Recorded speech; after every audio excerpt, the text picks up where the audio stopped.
Welcome to Warmonger number 19, the first non-Legion Warmonger. This one we're going to be covering the Legio Custodes army list. So I went through and I had a plan for all the legions and how to cover them because they have equipment and all this other shit. And then when it came to the Custodes, I was just like, I don't know, it's a totally different list. Like, whereas with the Marines, we basically just cover the Legion rules. We didn't go into every single vehicle and how the Legion rules affect every single fucking vehicle, right? Or any of the entries, pretty much. No. But with the Legion Custodes army list, it's totally different. It's basically like one page of rules, maybe, and then just all lists, just all units. Well, that's it. I guess you're looking. That's all it is, yeah. Yeah, just looking at you're just looking at multiple unique units rather than like that same structure of the legions. Yeah, it seems really bad. Anyway, sorry. So I don't know why I started just like all that exposition. Joining me here in the garage, we have Randy. Randy's come all the way over here, the other side of the mountain thing there. Yeah, the gap. Yeah, Randy lives on the other side of this mountain near here. Live on the other holler. Mount Doom. So he's driven through the mountain pass. You know, people flip fucking cars on that thing all the time. Really? Yeah, I'm in the local area Mitchelton group. People always posting pictures of flipped fucking Hiluxes on that road. Just down near the quarry there. Yeah. Where you go between. Oh, you go beautiful. through the hills. No wonder why. It's a dangerous road for idiots. But so Randy will be the person flipping other people in the Gladiator. But yeah, anyway. I'm not saying you're a bad driver or anything. Well, yeah, don't want to incriminate. Randy's gone silent. He's gone super silent. What did you do on the way over? What the fuck? Not my number plate. All right. Anyway, so Randy's here. Randy's a Custodes player. Let's get back to talking about the list. I think the list seems really basic to me. Like, I sat down this afternoon and I was like, maybe I'll just have one more read through the list. And I was just like, looked at the clock, read it, and then looked and it was 5 minutes later and I was like, fuck, wow, that was easy. Like, there's nothing there. Like, it's literally just units and rules. We will have a quick look through the equipment list. But we'll talk about the rules. Maybe we'll talk about the equipment real quick. Yeah. Go through that, because that probably might even be the most extensive part of the rules for them, other than the entries, because there is a couple of pages of rules there. Yeah, it's just that having the multiple different units being super unique, having their own completely different weapon systems generally. So that's probably going to be the more broader part of the cover. Yeah, true. Yeah, so I think we cover the special rules, jump over the equipment, and then when we go back to the list, then we can reference the things that we talked about earlier. At least it'll be fresh in our minds, hopefully. Yeah, cool. Right. As much as it can be. Okay, so first of all, preliminary shit talking part. So we've been playing tons of games. Like, I've played since the last time we recorded, which was with Will the Destroyer, which is, I think, 2 or 3 weeks ago. Yeah, it was about 2.5. 2.5? Yeah. Yeah, I've played, I think, probably 4 games since then. So tons and tons of games. Over Christmas, smashed out a ton of games. Like, we had both Jacob's events and Briz 30K going. Jacob's having a month off, I think. Yeah, April's the month off. April's the month off, so next month off. But then we're back to bi-monthly. Yeah. Which is fucking crazy. And then what we've been doing recently as well is over Briz 30K is big games as well. So we played another... just to catch Randy up, because Randy was going to go to this event, wasn't able to make it. We ended up playing two massive mega games. Oh fuck! I didn't even tell you about the other game. Okay, so our game was me and Tommy, who I'm sure we'll be referencing later in the show, because Tommy's used Custodes against me. Has he played Custodes v Custodes with you? No. I've not played Tommy at all, actually. I've been allied with him heaps in doubles games. Yeah. With his Iron Warriors, his loyalist Iron Warriors. But no. Yeah. As soon as I'm glad Tommy was on my team in this one, because we were playing against Ray and John, who have a really big, like, Emperor's Children, so 3,000 points Emperor's Children, 3,000 points of Word Bearers. Oh, did he have the Thunderhawk? No, not this time. Oh, no. damn! No, I did play him last month. Yeah, last month he had the Thunderhawk against you. Hey, yeah. But his rhinos in that game. Oh man, I was just like, he just kept like, he totally just like fucking cucked me with these rhinos. So like, because it was the mission where you had to capture. There was 4 points. I was in the center, and there was 4 points around. Constant the outside. Scoring. Yeah, and and he was able to get on them and then use his rhinos to shield me for a whole extra turn sort of Oh, thing. yeah, because you have to shoot the rhino, yeah. So he's milking the points, and I'm just like, fuck, so I have to fly like a whole Culverin team into just a rhino, just to, just waste it, just to get rid of it sort of thing. There's nothing else to shoot. You need a Whirlwind Scorpius, mate. Yeah, I need double Scorpius. Well, Tommy had double Scorpius. Of course he did. And they had was he running Armored Spearhead? He would have had to have been. If he was playing doubles... I don't know what he was running. Did he have a tank commander? He had a lot of shit. No, he didn't have a tank commander. No. Oh, did he? No, he didn't. No. His general was a dude with some... like a Warsmith or something? Yeah, Warsmith with some shooting autocannons or something. I can't remember. Iron Havocs. He had Iron Havoc with autocannons, yeah. Yeah, he had Iron Havocs. They're so siege good. Tyrants. He had just every fucking tank. But it was a custom mission, so we had to get this 5 rhinos to the other end of the table. Yeah. And then we realized, like, a couple of turns in, we're like, we're never going to do it. We have to wipe them off the table. And then, then my guys, like, teleported in, fucking tore apart 2 Spartans, and then just went on a rampage. It was really good game.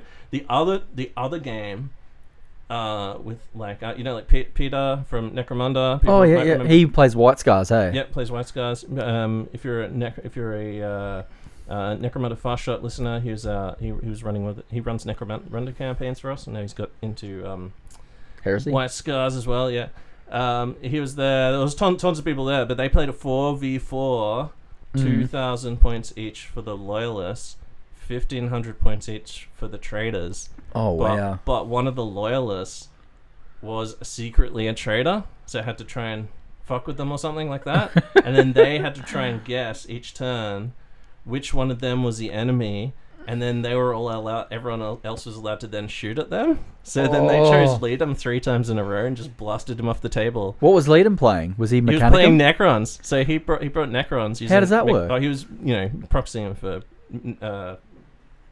what's it called? Mechanicum rules. Oh, okay, yep. So like Myrmidons, whatever. He had some good shit worked out. Yeah. But because he was playing an alien race, they all just decided he was the enemy every turn. So they just fair. shot him off the table. And then apparently, spoiler alert, turned out he wasn't the enemy, the secret traitor after all of that. So yeah, it was pretty good. It was pretty crazy.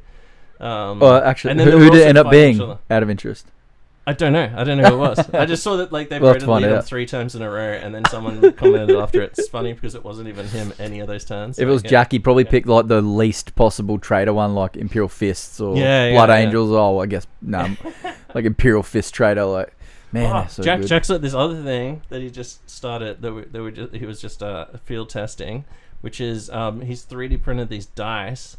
So they're like a 6-sided dice, obviously like a D6, but there's red ones and green ones, and the red ones have like 4 1s, a 2 and a 3. Oh. And the green ones have 4 6s, a 5 and a 4 or something like that. Gimp dice. Yeah. I think there's still a 1 on the 6 dice, and I think there's still a 6 on the 1 dice. But basically, on a 2+, you're getting a good roll, essentially. Like really good chance you're getting. So everyone had one of those to start, and if something really fucked happened to you, you got an extra dice. So like.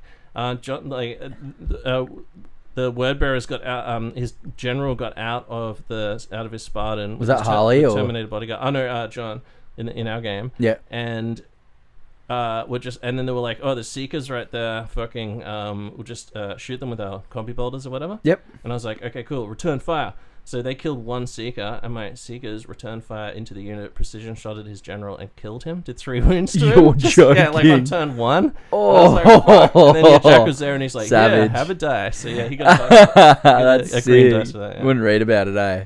Yeah, so that's good. Like I like that because if you're some like fucking total cheese dick, then the other person's going to get some secret dice. I reckon Tommy's whole bag's going to be full of them in the next couple of minutes. So they were good. I used mine for my reserves roll. I think it was. Yeah. Because I was like, fuck, I don't want to fail this fucking roll. So it's like I use it once and it goes kind of. Oh yeah, then you had to hand it back. Oh, I like that. Yeah, so it's for 1 dice roll. So you can use it as like a save roll or something like that. Yeah, sweet, that's cool. And then someone on the other team gave us another green dice. Yeah. And then we were holding on to that in case of, get a jar free card, Yeah. Because my general's got like a 3+ in fun, and I think like there's only there's a 1, and then it's 3, 4, and then 4 6s or something on the green dice. So it is a really low chance. I'd be using it for like a feel no pain roll or something. Yeah, exactly. Yeah, feel no pain. But yeah, so yeah, good times over there, just playing with giant games, and I think next one is on the 29th of April. Yeah. That's yeah, that's Briz 30k, yeah. Yeah, which reminds me, I need to shout out the Anzac Cup for Danny. Oh yeah, that's right. I don't know if I'm going to make it down there. I told him I would, but I've got a lot going on at the moment. Yeah, I know. I know there's a bunch of people going. So this is April 15 to April 16. So what is that? 1, 2. Yeah.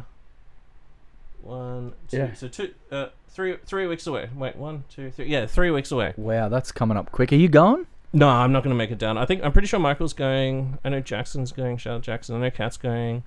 So it looks like Cecil's going as well. So yeah, there you go. If you want to play against some Fury of the Ancients, head down there.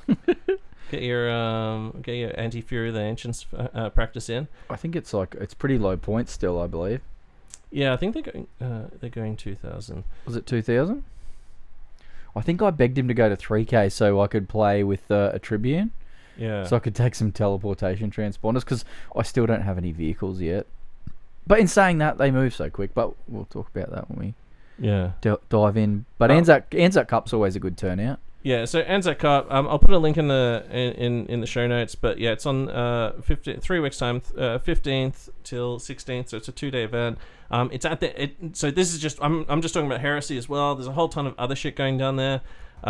It's being held. Where is it being held? It's being held. Oh, it's at ADFA. ADFA? Yeah, it looks. There you go. Yeah, ADFA. 55 to Brook Road, Canberra. Yeah, you'll have to organise getting on base, I'd say then. Yeah, that'll all be explained, but yeah, it's pretty easy. They just need to take a blood sample and all that sort of shit. Make sure, take a rat test. Yeah. Anal rat test. But yeah, no, it should be good. 2 days. There's a whole ton of other stuff at the Anzac Cup as well. Other systems like bolt action and they do everything. Tons of shit. They'll play AOS 40k. Yeah. They'll do some dice offs and stuff like that as well. A lot of fundraising, so they'll fundraise for things like Soldier On and things like that, which will goes back into the military guys who look after wounded veterans and things like that. Really good fundraiser. I think every year they average about, they've been around the 25 grand mark a fair few times. Yeah, they run a couple of events. There used to be one in Brisbane. HeroCon, as well. Yeah, HeroCon as well. And it was. And Townsville, I think we did times. A few as well. But really good event. Lots of prizes. So yeah, get down there if you can. Yeah, it's just a few hours from Sydney, right? Just jump in the car.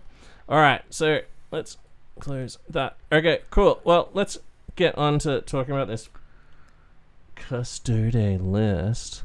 It's very as I was saying before earlier in the show, 10 minutes ago. It's a very very swift list. I guess the rules are swift. I don't know what more I want, I guess, but when you look at the Space Marine entire fucking mega book, and then this is page 16 to page jump. Page 16 to page 36, so it's 20 pages. 20 pages, but they're chock full of... The thing is, they're chock full of variety. Each individual thing's got huge amounts of variety, but again, they're not... I think there's just not many ways to run the list. There's no reorganization of the list. It's Rights of War are what really, fucking grab people's imagination and totally determine how you're going to run your list. There's nothing like that for Custodes. I'd really love for that to be the case, just to sort of mix it up and allow you to take... not even just more insane shit, but just even just so you can tone your shit down more. I would actually also, just as an aside, love to be able to just take any fucking custode unit, just chuck it into a fucking loyalist list, or even just a single model, just to have as a HQ or some shit. It's just one custode. He comes and he just a shield captain who's sort of floating around a Praetor. Yeah. Or you could do what do you call it? You could chuck him in a well, not even a shield captain, just a fucking single Heteron or a single a fucking basic spear cunt. Yeah. Just to hang out with your command squad. Yeah, with your command squad. That'd be sick. Or just to hang out with your Praetor, their boyfriends, Well, I'll go Tal and that fucking custode dude. Well, Custodes boyfriends. Why not? We'll rule it. It shows really show that you're loyalist by taking a boyfriend from the Custodes. Taking a banana boy. Yeah. Taking one of those golden boys into your bed chamber. All right, so let's talk about the rules really quick. There's only like fucking 2 things. Basically, there's a Warlord trait which you have to take on your general called Golden Exemplar. This one, it gives you +1 to all combats within 12 inches of him, which is pretty cool. It's like him being a banner. You don't really need you don't really need it. Nah, you're always winning by so much. Yeah, combat's a place where they shine. I haven't, honestly, I don't think I've really ever needed it. You forget about it because you don't need it often enough. Yeah.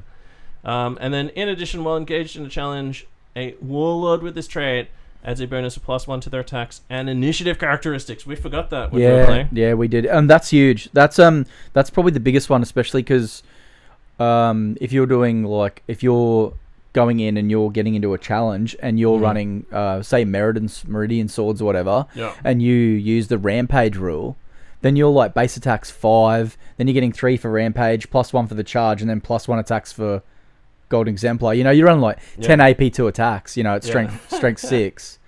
So it's a lot of AP to attacks, and it's not instant death, but it's still a lot. It's a good way to carve through Praetors. Oh yeah, it's so much. What is it? Strength 6? I think it's strength.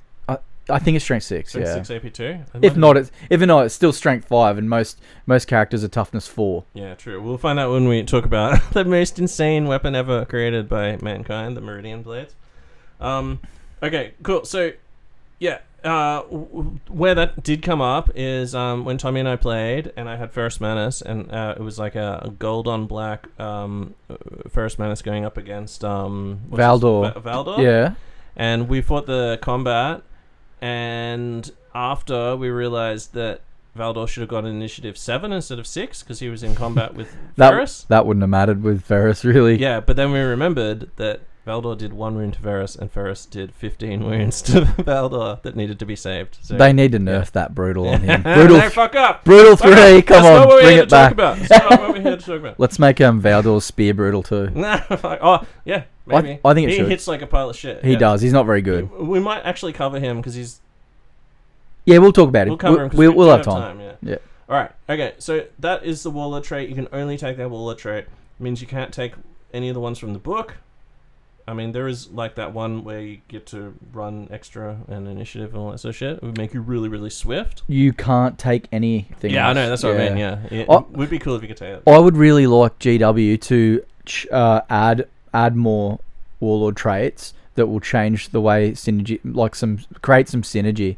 Yeah. So even if it's synergy that weakens something to allow. So say if you take this Warlord trait, you have to run more fast attack choices, or you have to run more Venatori or something like that. Because even though they're quite good, they're very expensive in points. So you know what I mean? It forces you to think outside the box on your list, but it might give you something fun and something different to tune to, rather than just trying to optimize. There are these things it's set up to do that, right? There are these things called, what are they, sodalities or something? The sort of sub-formations within the Custodes, like the Ephrai and the fucking this and that. There's scope to do it. Yeah.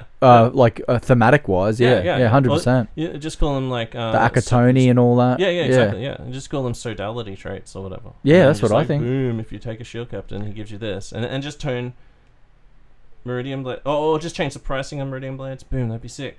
Because what you want is to be able to take that you don't have that many models in a list, but you want to be. Imagine if you could take on all Venatori, the flying guys. Yeah, Venatori. List and your guy against the Venatori jump hacky thing. Even if Venatori become troops or something and most people they'll scoff at that, but Venatori, I take a squad of 6. Those as allies, just a Venatori squad with a shield cap who's a Venatori, and then that just joins your army, and you don't have to worry about taking just spear guys for no reason, because that's what fucks the ally thing there is you always have to take those spear guys as troops or the shield guys. Well, you have to take a shield captain, and you'll have to take sentinels, or you have to take custodian guard. But even then, I don't know. Those sentinels are pretty awesome. Oh yeah. So, no, I'm not saying they're bad. They're fun. I like them. To just take Sagittarium, for example, a squad of. You want to just do that? That'd be cool. Yeah, we could house rule it. It's an easy house rule. Yeah, just you pay for the points. Yeah. Well, at the end of the day, that's another thing. Like Sagittarium Guard, they're not that strong. Yeah, yeah. They cost Spoiler a lot of points. alert. Yeah. They cost a lot of points. You get a heavy bolter squad with one of the Legion characters in it. Yeah. Or you got pinning heavy bolters on Iron Warriors. You got ballistic skill 5 heavy bolters on Imperial Fist. Like they're not really crazy I've heard, good. 3 of those Sagittarium are the same points as a full 10-man heavy bolter. Not Imperial Fist squad. I don't know. I'm not sure. It's like 180 points or something. I priced up, I think, an 8-man squad on Battlescribe the other day, and I think it was about 500 points for 8 Sagittarium. of them. Yeah. Just 8. Oh, yes. Yeah. Oh, good. Because I want to run a big... Because no one runs them. I would like to run a big squad of them. Yeah, look, I've got some converted. Look at my... Guess what? I'm just going to steal them. I made these dudes... these guys had chain base before. Chain base with chain base. Oh, okay. Oh, that's pretty cool. They're giving them like scouts. Oh, that's sick. They got suppressors on their full auto fucking heavy bolters. And I gave them little chain base, see? So my Sagittarian Guard, they're about that tall. So okay, yeah. Another slightly taller. They're mounted up, so yeah, they're really good. Oh, is that an assassin there as well? Or you just no, there's some elves. No, but here's my shield cap. So I made this guy to be that that relic from the relic thing where the banner that fucks demons off. Oh yeah. Whatever it's called, the thing of sun or whatever. Yeah, I can't remember. The blazing sun or some shit. See, that's cool. Oh wait, no, hold on. It broke off, but I like how you gave me a lightning claw too. Yeah. Or should I say a solarite power talon? Power talon. Yeah. I don't want to upset anyone. anyone. I don't know if he's gonna put the cape on him because he's gonna hang out with his tack boys, but not all heroes wear capes, Timmy. That's right. All right, so see, I gave him a Sagittarium helmet as well. Yeah, it looks sick. They're good helmets. Yeah, I like it. All right, okay, so let's talk about their special rule. So all Legion, Custodes have the Legio Custodes rule, just like Legion Astartes have the Legion Astartes brackets X unbrackets rule. So the Custodes rule is extremely easy. Yeah, it's just centered around Nemesis. Yeah, it's just all Nemesis. So there's several units that are Nemesis units. And against these units, you gain +1 attack when you're locked in combat. You gain a +1 on your charge rolls against a Nemesis unit. And when you're rolling to hit a Nemesis unit, you never hit worse than a 4+, which is huge because think about all the demon shit that's going to be weapon skill 9 and 50 or whatever, and you just be like, hitting on 4s anyway, sucker. Yeah. It's even crazy when you're coming across like Emperor's Children, blasters, things like that where they've got really high weapon skill. Or the Marigal Dreadnought. Oh, don't even get me started on the Marigal. Yeah, great. Nemesis is really good. It's actually surprising, like when I first started reading it, when like you have to read something a couple of times till you really digest it. I found after like playing 5 or so games, I actually realized how many Nemesis units there are. Yeah. I'd play a game and most of the time, in our meta anyway, it's 100% of shit that is gonna charge at you. Yeah, is gonna be It's the shit. It's gonna be it's gonna be your Gal Vorback. It's gonna be all your elite. It's all your elite stuff, and it's gonna be your dreadnoughts. The big ones are dreadnoughts. All right, well, let's go through what a Nemesis unit is. All right. So this may be hard for people to remember, but it's basically everything. Like we just said, anything that is actually coming at your Custodes is going to be a Nemesis unit because otherwise you just fuck, basically. So you're getting a bonus against all the tougher shit. Now, when you think about it, seems really weird. Why are they only good against tougher stuff? What the fuck does that mean? And when you read the rule, the fluff for the rule explains that they're just basically like... Why would we just harvest all those men when there's a fucking knight over there that we could be killing? Like, they're only going after the tougher shit. Yeah, and they get a bonus for doing it. Yeah, they're the guys you see in the movies where the characters are hunting the other character in the battlefield. The medieval battle. Where is that guy on the horse? Yeah, the guys that have their shit together when everyone else is standing there going, fuck! Well, why are they going to go and charge a squad of Space Marines? Yeah, let other Space Marines deal with them. They could be dealing with devils, yeah. Alright, so anything that has the following unit type or subtypes, which is Primarch, Dreadnought, Monstrous, Reinforced, Bombard, Demon, Corrupted, Super Heavy, Unique, or Knight. So that doesn't include Automata, unless they are also Monstrous or Corrupted or have some of those other special rules, or Unique or something like that. Not yet. Not yet, though. Not yet. No, they get picked up. Yeah. Then, so just think about that. That's like a whole ton of shit. Then, if the majority of the models in the unit have a value of 5 at any of the following characteristics: weapon skill, ballistic skill, wounds, or initiative. So that picks up almost every automata. Yeah. Anything that's initiative 5, which is the Galvorback. Galvorback are picked up on weapon skill as well. All your random like weapons, like that even counts towards like wounds. That counts towards random things like just things that you wouldn't think were going to be elite, like a headhunter, like just random squads that Seekers, have like Seekers, ballistic skill 5, command squads. Yeah. Basically any Space Marine character. Like it's unlikely they're going to be weapon skill 4, BS4. +1 to charge, man. Like you think if you're... Oh, sorry. I mean HQ, sorry. Well, yeah. Like, and, you know, to elaborate on it more, like, a lot of those things, you know, you're talking about super heavies, knights, monstrous creatures, it's all big stuff. Mm-hmm. But you know, a lot of people focus on the fact that, you know, you never need more than better than a 4+ to score a hit. But that extra attack on the charge as well.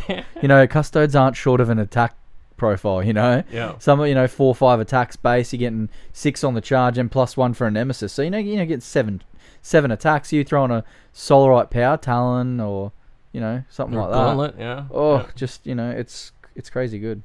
Yeah. So basically, all the good stuff that you have that maybe weapon skill 5 or have any kind of like good bonus. Also if you're just the Warlord, if the unit includes the enemy's Warlord as well, that also counts. So even if their Warlord is just some like pathetic like just human who's hiding with another human unit, you get an extra strength 6 attack on those guys. Just an extra murder strike. Yeah. So yeah, it's super fucking brutal. Like it just you can't go near them. Like fighting them is like fighting a wood chipper basically, and unless you've got something that you can just shoot the wood chipper with to kill it and take it out of action, fuck man, it's hard to fucking defeat them in close combat unless you have a Primarch. And even when I had Ferrous Manus fighting those dudes, like I killed fucking that guy, whatever his name is, Valdor, and then I started just wailing into the unit. It wasn't like it took me ages. Like it took me ages to kill all these guys. Yeah. You had some sisters in there that were giving them some shit. The sisters themselves had like invulnerable saves that were pretty decent, I think, as well. So I haven't used sisters. I'm not too familiar. They'd be good. It was tough. I can imagine they'd be good chaff though, like especially for Custodes. So I charged Valdor with Ferrous and 10 Terminators and the Warmonger. Yeah. And he had Valdor and like I don't know 9 fucking spear guys. Just 9 normal Custodian guard. Yeah. I killed Valdor. The Custodians killed every one of my else. Terminators. AP2, yeah. And I'm like, oh, fuck. Because they're initiative 5 or dude, whatever. It was fucking brutal. And I'm like, holy shit. And then there was one round where I should have just taken... Because I think the sisters were fearless as well. So the sisters make them feel. So, spoiler alert, we just read out all the Legio Custodes rules. There's only one way to get fearless. They don't have fearless built in. They don't have any kind of special rule like they used to. Obviously, they have stubborn though. The old shit. Yeah, they do have stubborn and good leadership. But stubborn and high leadership is their only thing. Yeah. Custodes themselves not fearless, which is good. I think that's a good thing. Yeah, but I guess, yeah. They weren't fearless in the last edition, if you remember, but they had a whole ton of rules explaining that they always checked on the 10. Basically, another big thing about this special rule as well is the +1 to charge as well. So with Custodes, they're movement 8. Majority of their guys are movement 8, or they're going to have jump packs. So they've already got really good movement. You know, you're moving 8 inches, and then they run their initiative, their high initiative as well. So, you know, I think that's like, you know, movement 8, initiative 4 or 5. So you're going, that's 13 inches run, and then you get to charge, and then you're getting +1 to charge as well against Nemesis units. You are covering serious ground. I've been looking at running some vehicles just to see what they're like. I haven't run any transports yet, but I'd like to do it. But I don't think they're very cohesive with. What's on an assault vehicle? I don't get why you would take. You wouldn't really. Like it allows you to deep strike in, but then I mean, there's other ways of doing that. Yeah, you can't assault out of it. They're so fast, and Custodes are an assault army. Like, they are. So yeah, it is. That's a head scratcher. As long as there's cover, you probably. It looks cool though. Like I'm not saying it's bad, but what the actual transport itself. The transport. Oh, it's a great model. Mega tank, I love it. I used to have one. Yeah, I had one in First Ed. It just doesn't work. It doesn't like synergize well with them. Maybe I don't know. I could be wrong there. Maybe like I know there's other people. I've seen lots of people painting those tanks up. A lot of unique rules. They hold lots of dudes, but also the thing you got to remember is they're quite tough as well. Yeah. So being tough, that one of the missions in there where vehicles are scoring in one of the missions. So if you take one or two of those and you got a grav tank or something like that, it just thickens stuff out. But it also, what you got to remember as well is if you've got guys on the ground who are running up, because they move quick, you're still gonna have plenty of guys on foot. Yeah. If you get that thing zooming up on you, it's gonna take focus fire away from your individual troops as well. So you know what I mean? It's kind of like a distraction as well.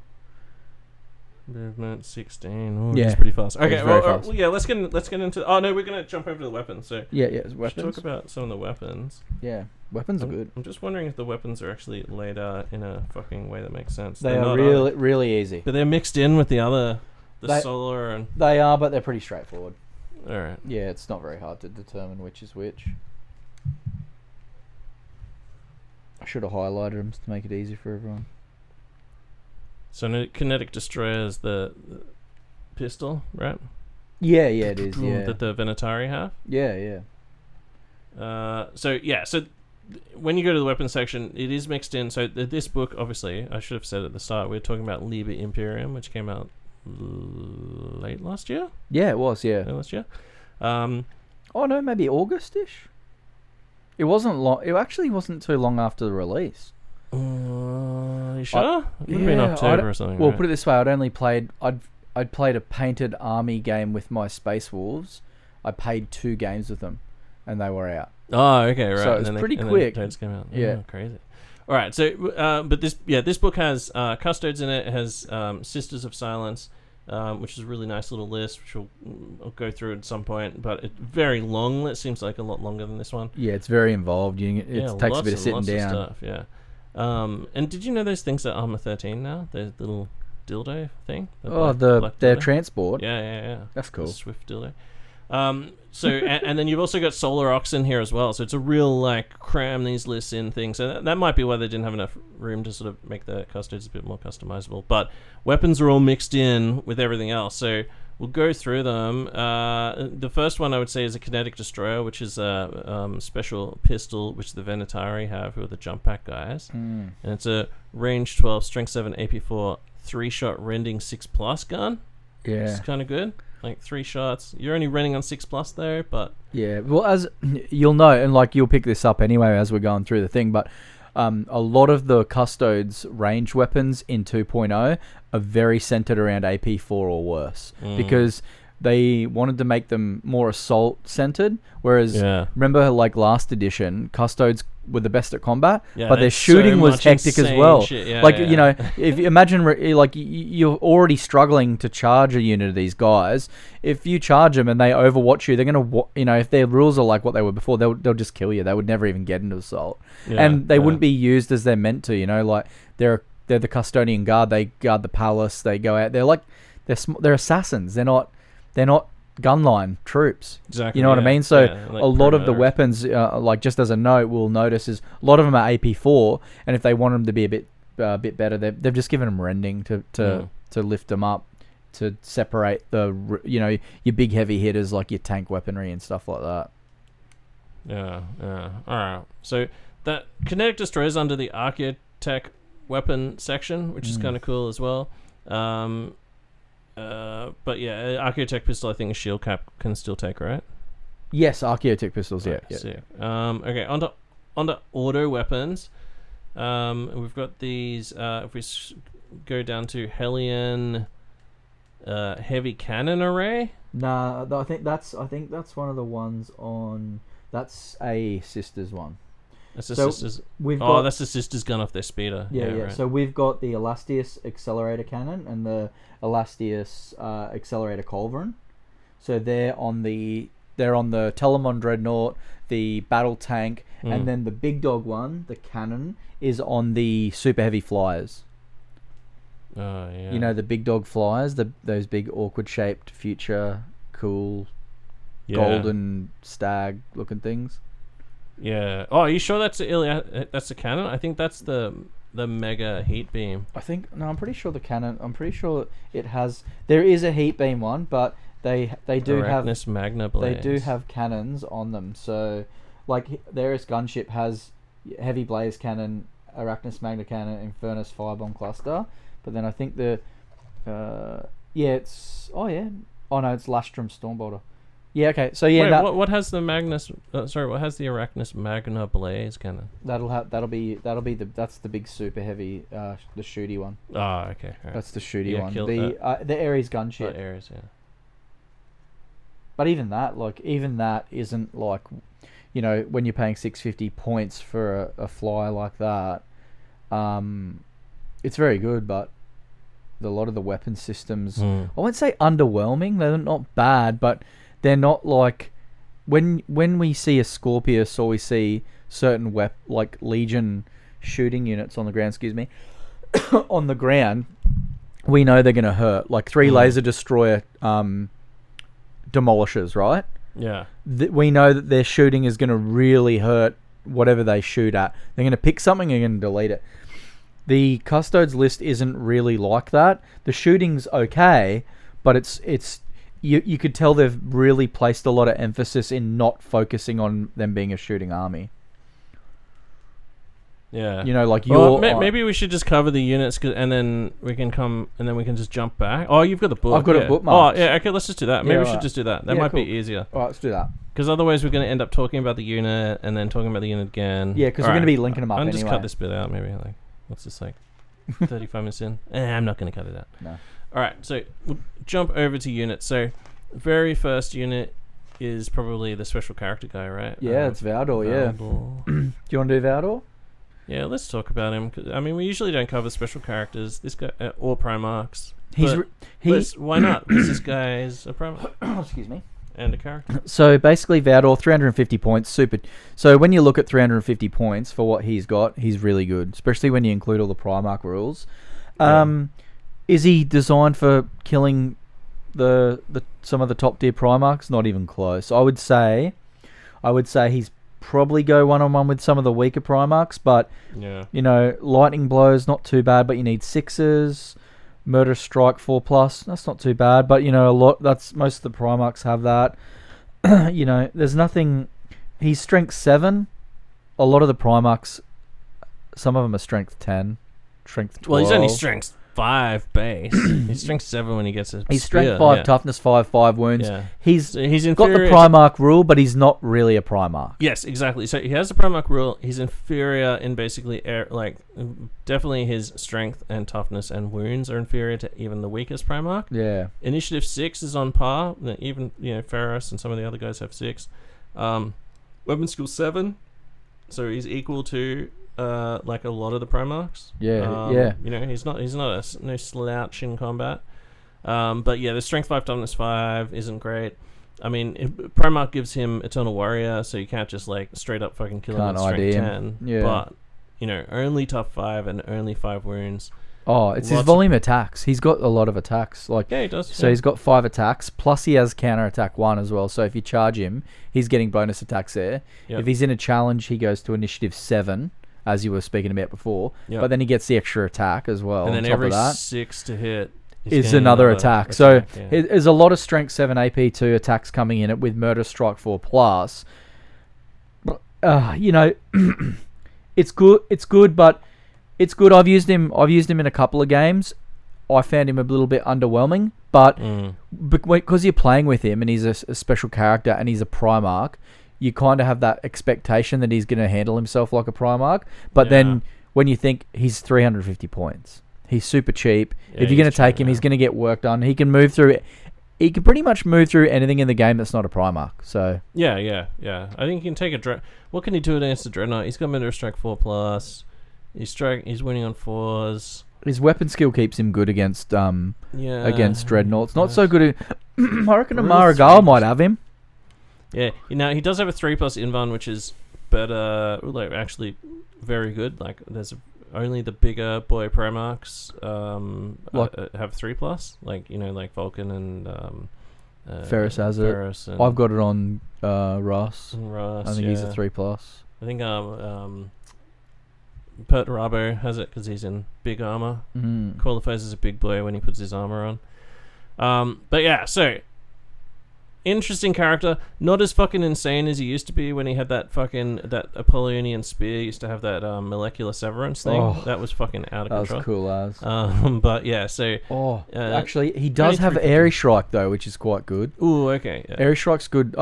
Especially now, like, with Deep Strike now in 2nd edition, like, as you know, because you're playing Warmonger lists, like, getting your guys on, once they're on, it's quite dangerous. They deep strike right into your line, you know. Mostly they're not going to scatter because, you know, you roll your d6. It's a 1 in 6. With air strikes, it's on a 1 or 2. You scatter. So yeah, exactly. Yeah. So that's quite a good little bonus. Like, I sometimes forget to use it, but that's really good. And he also has the ability to give teleportation transponder to 3 of your units as well. But 125, 125 points. That's 475. That's pretty expensive. It's taking him right up there. That's a lot of points. All the stuff in the list you want to deep strike pretty much already has it. Venatoris, Palace Grav tanks, all your transports. But if you just want to like deep strike 3 squads and charge shit, like that's pretty fucking out of control. If you run like 3 Sentinel Guard squads with like Solarite Power Fists and deep strike them into the enemy line, that'd be scary. Hit Tehran and your 2 spear units, and then just like boom, boom, boom. Yeah. Go. Oh, but against the character counts, characters would count as well. They do, They'd be yeah. separate. Yeah. Okay. You wouldn't bother putting a character in there. Yeah. Yeah. You just give it to 3 other units. I'd give it to a troop choice. Yeah. Herodon. You just run across the field. Yeah, Herodon Guard are like a bit unique. They're not high strength. Don't forget. The Termies. Yeah. Okay. Well, we're about to talk about the units. Okay. Let's. We're getting excited. All right. Okay. Let's talk. So. There's the first character is the 0-1 Custodian Tribune. He's 300. He's got extremely good stats like weapon skill 7, all 5 stats. He has Eternal Warrior and Fearless. Very good. He does, however, have a special rule, which is Tribune of the Golden Legion, which is you can only include him in games with at least 3,000 points, and you can't have. Unless Valdor's the general, then he has to be the Warlord. Correct. I mean, you would definitely go with that. He can take that teleport transponder array again for 125. He's just fucking out of control. Like, his stats are fucking ridiculous. Being weapon skill 7 and initiative 5. Yeah, so he's basically Valdor Light.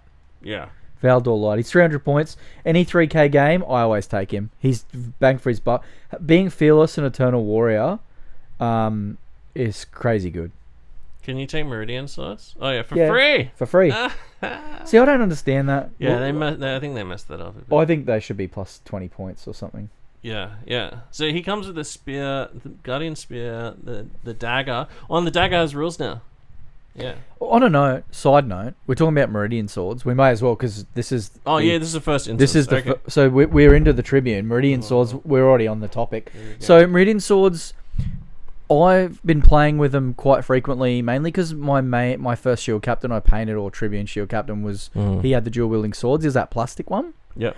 Now, a lot of people say, "Oh, Meridian swords are overpowered." They are very good. Let's not beat around the bush. They're good, but the thing where they do lack is high strength stuff, high toughness. So if you're getting in combat with a dreadnought, a contemptor dreadnought, 9 out of 10 times I generally lose.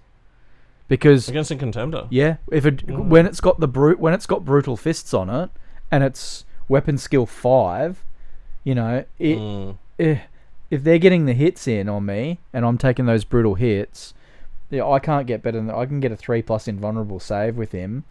You're really suffering because you're not gonna go. You can't instant death him, so you're not gonna use your instant death. Oh, you can. You just do D3 wounds. Yeah, you're gonna get it, but then you got to get through their toughness. Now you're gonna be strength 6 against toughness 7, 8.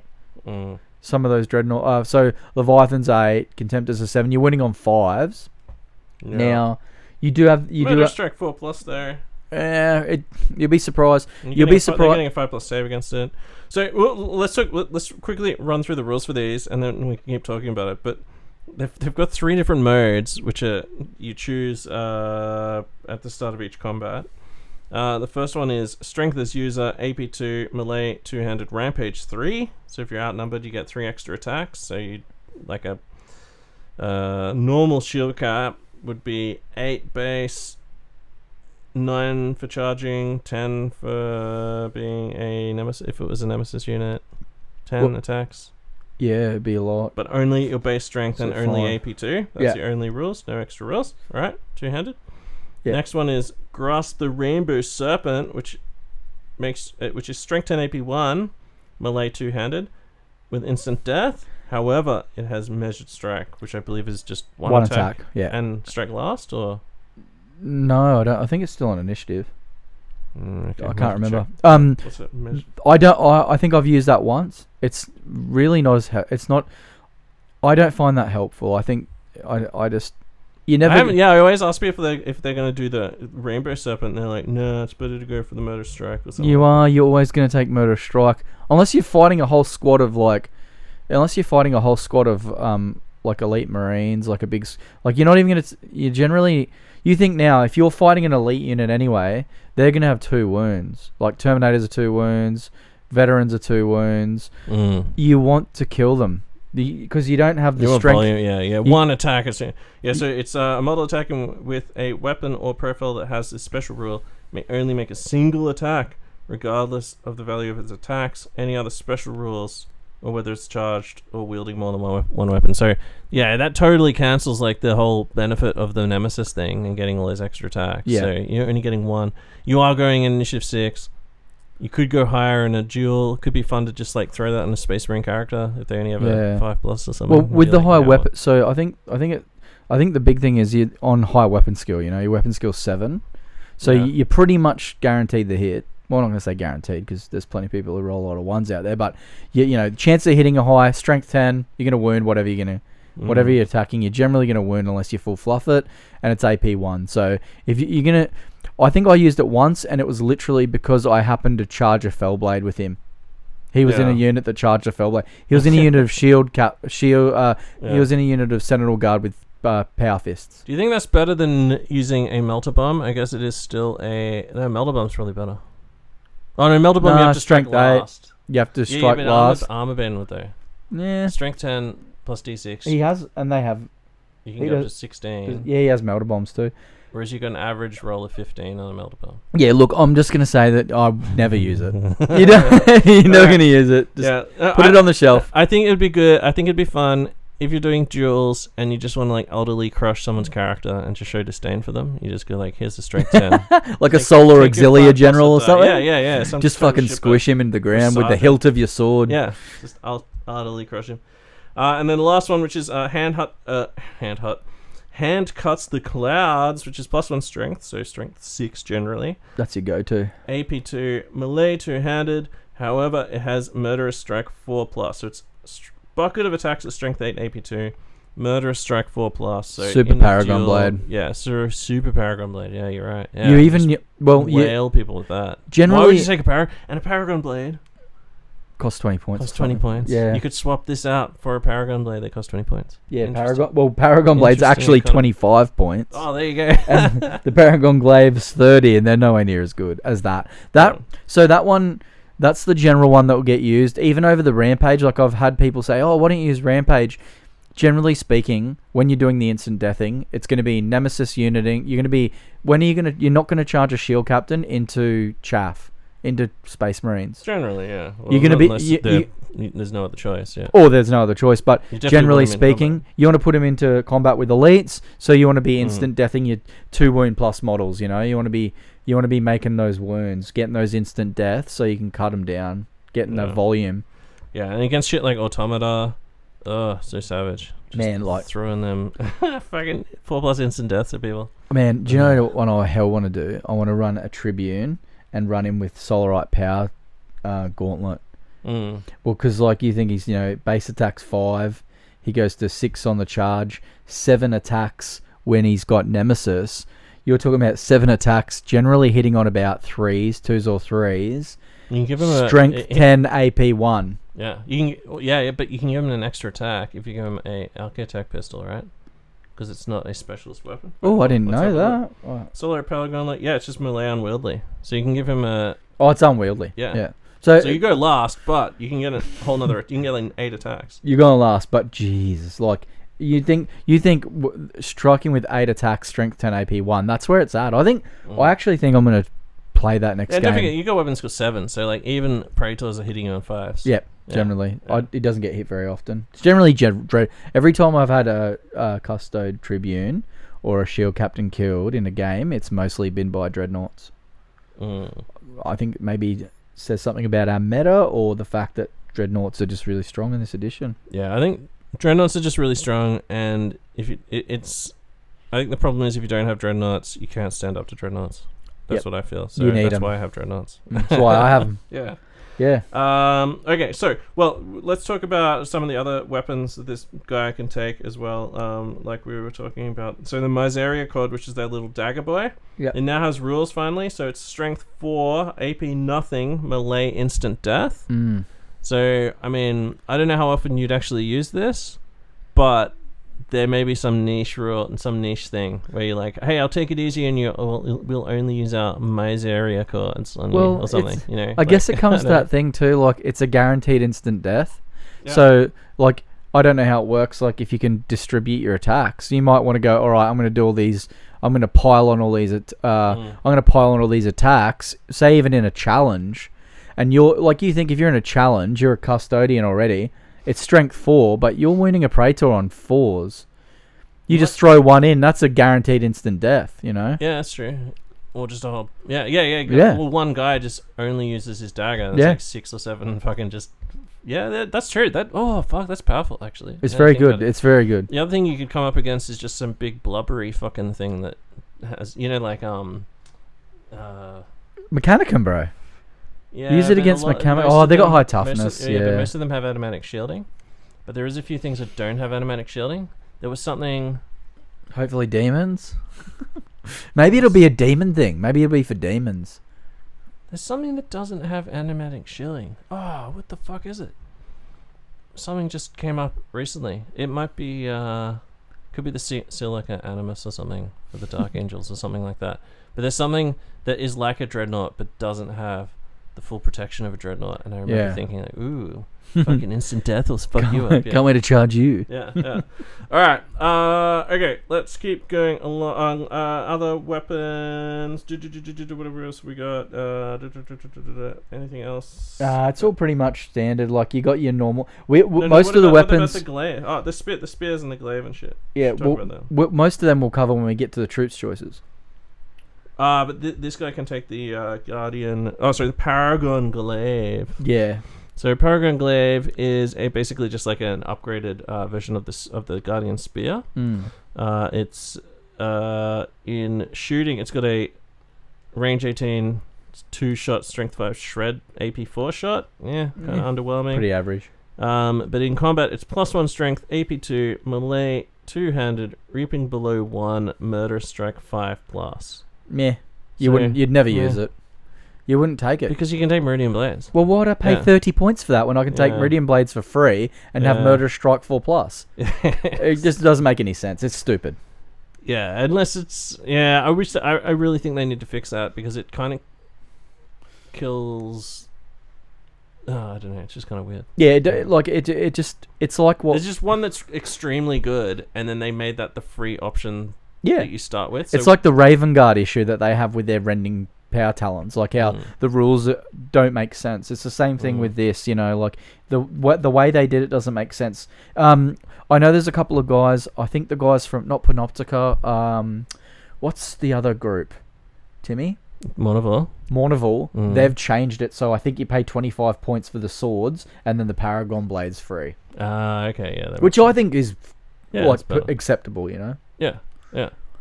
Alright, well, let's jump back to units. So, we've talked about the Tribune. The next one up's the Shield Cap, who we basically talked about. Yeah, we cover him automatically talking about the Tribune.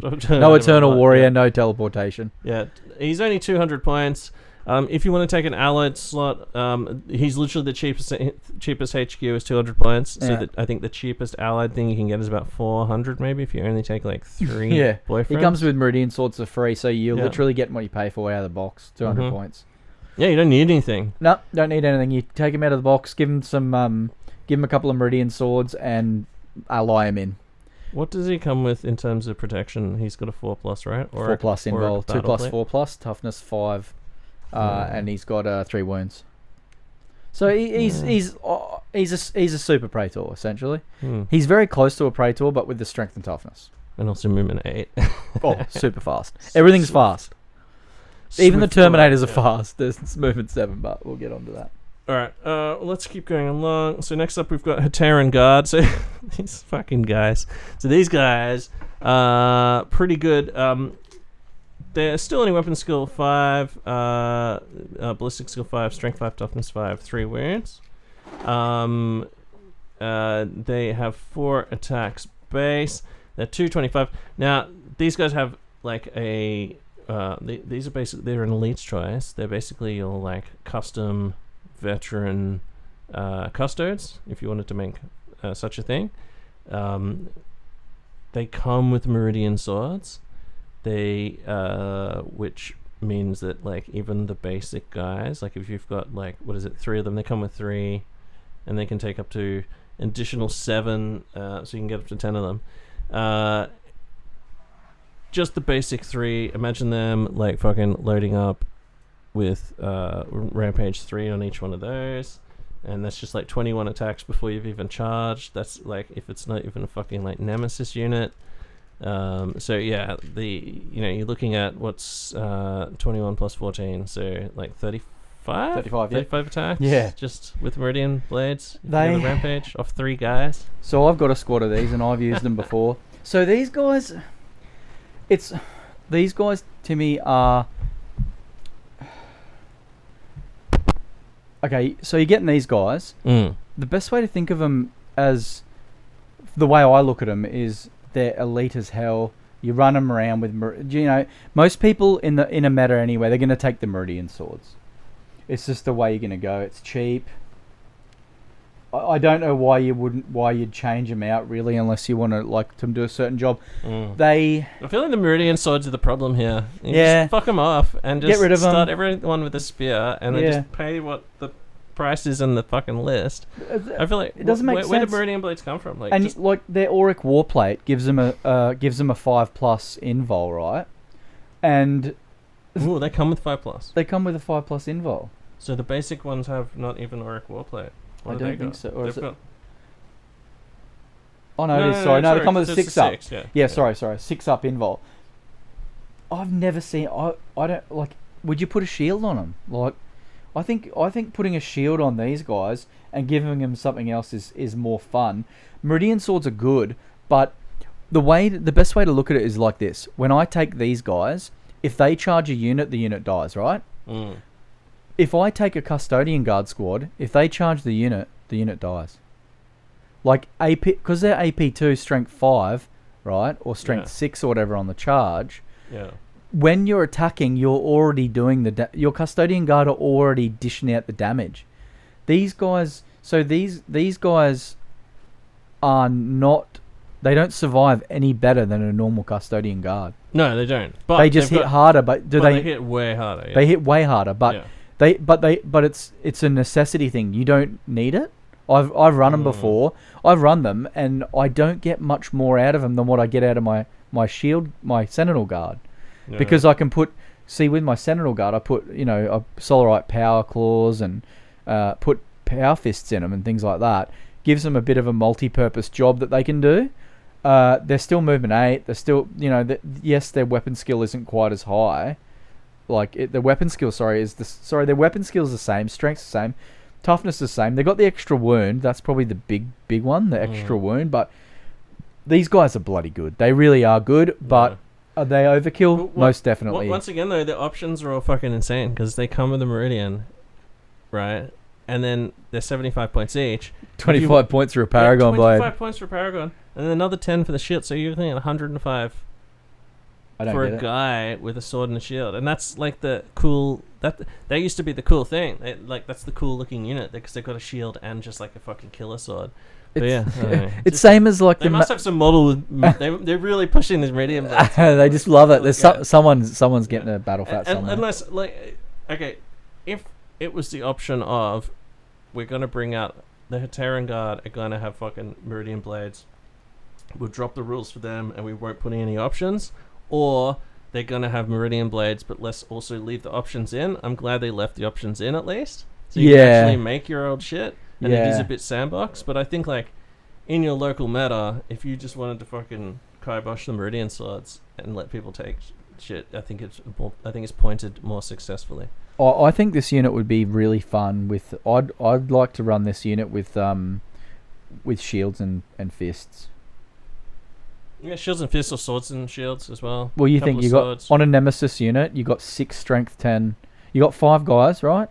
You got 6 strength 10 AP1 attacks, weapon skill 5, and in return you've got toughness 5. So you're not getting instant death very often, but you've got 3 wounds. Yeah. So that you're killing dreadnoughts now. You're starting to kill.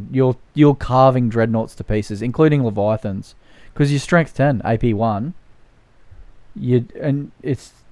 Look, I think a shield and a fist on these guys might be better than Meridian swords, because I think the Meridian swords strength 10 AP1. Yeah. Yep, I think the Meridian swords are overkill. Like, they're designed for instant deathing stuff. I think the fists, them instant deathing most stuff anyway. Yeah, man. I mean, just think about how insane that is, right? So this guy, this shield captain, is like, hold on, I shall fucking the dragon shall reach the sky, or whatever the fuck. And then he goes like, and he does like 1 strength 10 AP1 mega shot, right? And then this dude just comes up behind him with a shield and a fist and goes, and now watch this! And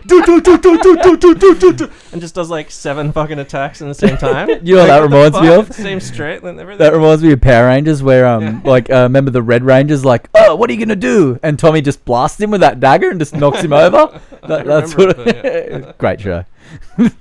Yeah. So crazy. I think fist and shield is the way to go on those guys. Who cares about the overkill on the Meridian swords? The job that you want them to do can get done by anyone in your list. The power gauntlet's 30 points. It's even more. 30 points. Yeah, for the solar power gauntlet. Look at that. That is expensive. Yeah, it's so crazy. It's just totally worth it, but I like it. Man, just Guardian axes are free. They're pretty cool. They're like +3 strength. They're +3 strength AP2. So they get a strength 8 AP2, but they're unwieldy. Strength 8 AP2, that's pretty good. Yeah, strength 8, strength 8. Good for just winging in at the end of combat. Yeah, I think I would like to, because I've got a couple of leftovers from my Warden's box. I was thinking of making a couple of extra Custodian Guard and just giving them some axes and just dropping them into the squad. So if I get charged by a Dreadnought, I've got something in there that can wound it on 3s and 4s. What's the axe? Can you check the rules for the axe? Oh, the axe? It's +3 strength AP2. I'm almost certain of it. What are we talking about? Guardian axe. Here we go. Melee +3 strength AP2, unwieldy, 2-handed. So it's strength 8 AP2. I think it's strength. Like a power fist, like a normal power fist being wielded by a Space Marine. But it's free, and you are. I think it's a really good way to deal with dreadnoughts. I think splattering these into your normal squads is a goer, just to give you that strength thing. Because why would you do that instead of the fist? Because you can't put the fist on every unit. You can't put the fist on the Custodian Guards. The guys with the spears. The Sentinels, right. Sentinels can take the fist. The normal Custodian Guard can't. But it's that same thing, it's points as well. If you're getting the axe for free, strength 8 AP2, that's true. Strength 10 AP1 is good, but if you've got 5 guys, that's 150 points. Oh, true. Yeah, you're right. Yeah. Okay. So in the Heteran Guard, for example, the fist is 30 points, whereas the axe is free. Yeah. So because each Heraton Guard's like 70 base when you pay for extras, so you're going to be paying 50% of the cost of them nearly again just in the fists. You give them the axe for free. They're doing a good job. Oh, look, I really like that. I really like the fist and the shield, and I really like the axes. I think what's good about that is if you kit them up like that and you send them out hunting things like your big dreadnoughts, your leviathans, gives you something to deal with that's not your own dreadnoughts, and then your guard and your sentinels can worry about dealing with their troop choices and their elites. Yeah. That's way less like fucking, no shit Sherlock, which is just take them with minion swords and teleport them into combat. Yeah, it's a bit like that. Yeah. Alright, cool. Okay, well, let's keep moving along. So remember, those guys are stubborn 10 as well. They are. All the veteran shit's all 10. Note that stuff is everything comes with melter bombs too. So, true, yeah. So just for everyone, melter bombs come on pretty much everything. Anything that's in like your normal war plate, not your Terminators though. Yeah. So next one, it's the Terminators. So Aquilons, these are 290 for the 3, so about 300 points, and then 90 points each for an additional 7, so up to 10. They've basically got the same stats as normal Custodes, except only 3 attacks. They have 1 less attack. No, 3. So that you're looking at, but that was based off Heraton Guard. All of our troops' choices are. No, they're on 4. No, I don't. Yeah, Spear Boys. Even Sentinel Guard. Yeah. Really? Yeah, dude. Oh, I thought there were 3. You've been going easy on people. Well, I use these Terminators so much, that's probably them I'm thinking about. Yeah, because that's why it's weird. The Termies 1 less attack, because usually Termies have an extra attack, right? Yeah, they're good. They're the bread and butter of my lists. Yeah. I always run them. Yeah, fantastic. Yeah, Randy loves these guys. The defensive stats are tough 5, wounds 3, 2+, 4+, which is pretty good. They come with a Lastrum Stormbolter and a Power Gauntlet, so that's really good. Power Gauntlet, as we know, Strength 10, AP1. Set Strength 10, AP1, which is good. You can't fuck it by, Spellcraft or something. Yeah. Or the only way you can is reduce that is by reducing the strength of the attack, not the strength of the wielder. So something like the Sons of Horus rule would apply to it, because it's reducing the strength of the attack, not the strength of the wielder. Oh, okay, yeah. Now, these have all the normal rules. Leadership 10, stubborn, loyalist, relentless, blah, blah, blah, blah, blah. They're 1 slower, don't forget too. They're movement 7. Oh, yeah, only movement 7. Only movement 7, 1 still less fast. Attack. However, you can upgrade them all to have power talons for free, and then you can any one of them can swap their twin link Lastrum Bolter thing, which is just an AP4. I think it's strength 5. It's quite good. It's like it's assault 3 shred AP4. Oh, okay. But you'll be surprised. It's weighted dice. Yeah. You got 6 of them in a squad, or 5 of them in a squad. Why That's would you 15 shots why would with you not shred. go with the twin-linked Adrathic Destructor there? Oh, 15 points each. because it's got gets hot, and I've wounded myself so many times. I started off running with those, but at 15 points a pop, I found before we go into that, with the new Custodes in 2.0, you're not shooting anyone. You're trying to avoid getting shot. Yeah. So I'm not going to put anything that I want to shoot with an Adrathic Destructor, right? I don't want shooting back at me.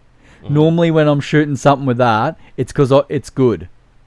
Now, generally with Custodes, I don't shoot at all. Not even my spears. I just don't shoot them because it's just a free. It's a free. It's fire from special weapons. Yeah. You don't want to accidentally just kill half the squad and not be able to charge. Exactly. Finish them. Yeah. So the Adrathic Destructors, I found I did pay for them at the start. Remember, I ran a squad of. I had a squad against you. Half and half, I think maybe. With the range that they have, I'm gonna get there. But by the time I'm in that range, I'm getting into close combat. I don't need to shoot you. I want to charge you. I don't want to risk killing all of your guys except for one, and then missing out on the charge and being stuck in the open for another turn of shooting. Do you know what I mean? You wouldn't do it. The fire pikes is a different story, though. Yeah, well, let's look those up. So Torrent 9. We've got the Adrathic Destructor now. I feel like the Adrathic weapon's got a huge fucking nerf, and I'm sad about it because it says in the fluff that the Emperor didn't allow Adrathics because he was so worried about them, right? He's like, got to collect all those Adrathics up. Can't let anyone have Adrathics. But then he goes and lets Marines have Disintegrators, which are better because the Disintegrator's AP2, instant death. This is AP3, instant death. There's no way this is better. With Why gets would you hot. let people? Yeah, they both have gets hot. And it's AP3. Why would you let fucking Marines run around with Disintegrators that are better than Adrathic Destructors when you're trying to stop them from assassinating you? What's the strength of a Disintegrator? Like 5. 5 as well. So it's so this is a nerfed thing. It's only AP3. It used to be AP2. It was AP2. At least you're getting your armor save, like a 2+ armor save against the gets hot. They've done this for balance, Tim. But AP3? Yeah, I know. But when you it's. I guess if it's it was armor bane. AP2, you could one shot like a Land Raider with it. It's armor bane. It kills rhinos really good. yeah, but potentially you can roll up to 17 on an armor bane strength 5, right? So you could, if you'd had AP2, you could then roll a 6 and get it destroyed on a Land Raider. Yeah, maybe that's what they don't want. But then again, you could just charge it in Melter Bomb. I think a big thing is when you're given a squad 5 of them, they are instant death. So maybe it's to stop people just killing a command squad and a praetor in one go. With one round one as well. They're not like. I know. They're not like. I know. And it gets hot. They gets hot. At least it's twin linked, so you're re-rolling that one on your one single shot. No, they're not twin linked. No, but on the Terminator they are. It's a twin linked Adrathic Destructor. Oh, is it? Oh, yes. Sorry, it is. Yeah. I don't look. They're cool, but just the AP kills them. Like, why? Why would you? Why? And then the AP, the change to the AP also just makes no sense fluff wise as well. Why would you let dudes have disintegrators? Why? Like, it doesn't make sense. And then you're like, oh, don't take the ones that aren't as good as disintegrator. Like, they're slightly better at penetrating a vehicle, but they're not as good as a disintegrator at killing things. Like, and so anyway. But I'm being finicky, but but you're right though, because like if you think what you're going to use it against, like you're going to use it against a vehicle that's probably going to be able to shoot back and fuck you up. You know what I mean? Like I shot some like there's so many times now in a game with the Custodes, I've gone to shoot something and it's done me more harm than good. So now I have a rule: I only shoot stuff I know isn't gonna mess me up. Which even bolters, like when you've got like if you got a squad of 20 tactical marines and I shoot at them before I charge them. Yeah. If they return fire, within 12 inches. Within 12 inches, there's 40 bolter shots. Yeah, they're gonna fury. No, it's more than that. If within 12 inches, they can fury and then get 60. Is that on a return fire? Yeah. You can exactly fury anytime you don't move. So why would I do that? I'm gonna I will lose 3-4 guys. Yep. Statistically, even with the 2+ save and toughness 5, trust me, I've lost nearly whole squads to that kind of shooting. Yeah. You wouldn't do it. That's what we're going to come up against. So the main thing is toughness 5. All of their basic troops, toughness 5, 2 wounds, 2+, 6+. Yep. So things like disintegrators, things like melter guns, plasma guns. Yeah, I guess. Like, I'm not sold on fucking plasma guns, but things like that just shred them the fuck up. They do. Melter guns really hurt. I know a lot of the early games against me, you were hiding your guys because you didn't want to get hit by my culverins. Because the culverins, no feel, no pain inbuilt into your army.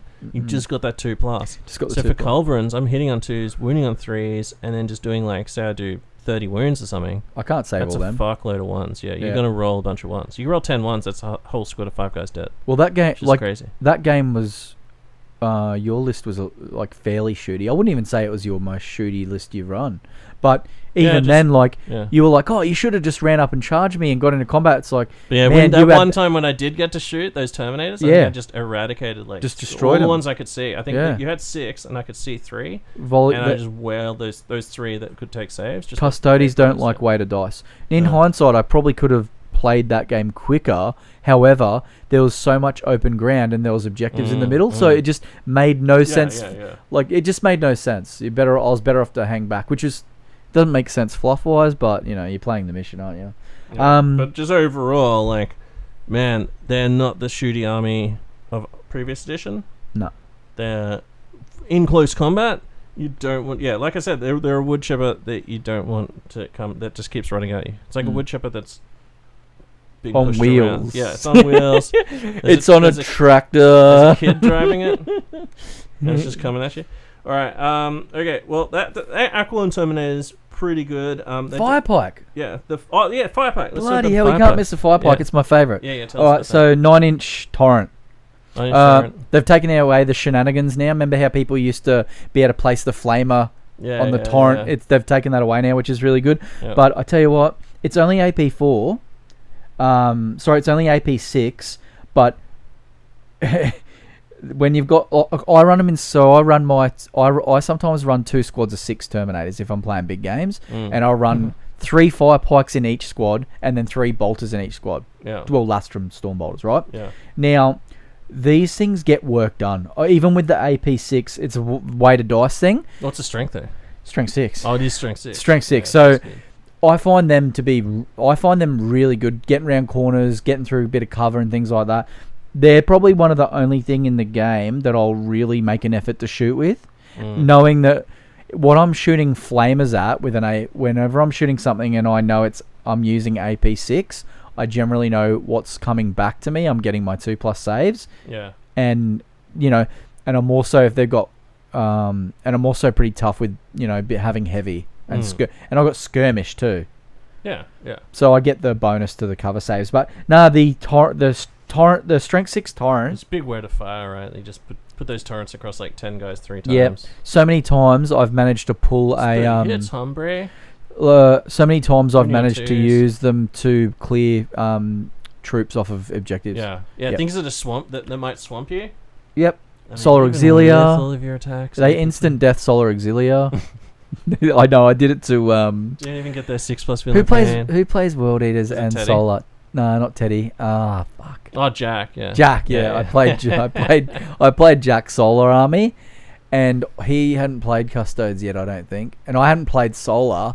Yeah. And it was just he had a really strong shooting gun line. It was centered around that Ultramarines fluff force. Oh yeah. What I did was, he's like, I'll go first. I was like, oh sweet, he's gonna go first. So he deployed first and he set up his gun line. I just put my whole army on the right hand side of the table and ran 2 turns, got into his line, moved up, and then just went through his whole line. Yeah. He couldn't do anything about it. And and once I got those torrent flamers onto his Auxilia, he had to have them bunched up because of the special rule. If they're touching bases, they get like a bonus shot. Yeah, of course, yeah, within 1 inch or something. Bro, everything was bunched up. I was getting like nearly like 17 Solar guys with each strength 6 AP, strength 6 flamer, and they don't have a fancy save. I think they got a 4-up save or something. Yeah, he wasn't passing many of them. But, really good weapon, really, really good on the Terminators. I highly recommend it. Wait, so basic Custodes, movement 8, and then running 5. They go on their initiative. So like Herodon Guard are running 5.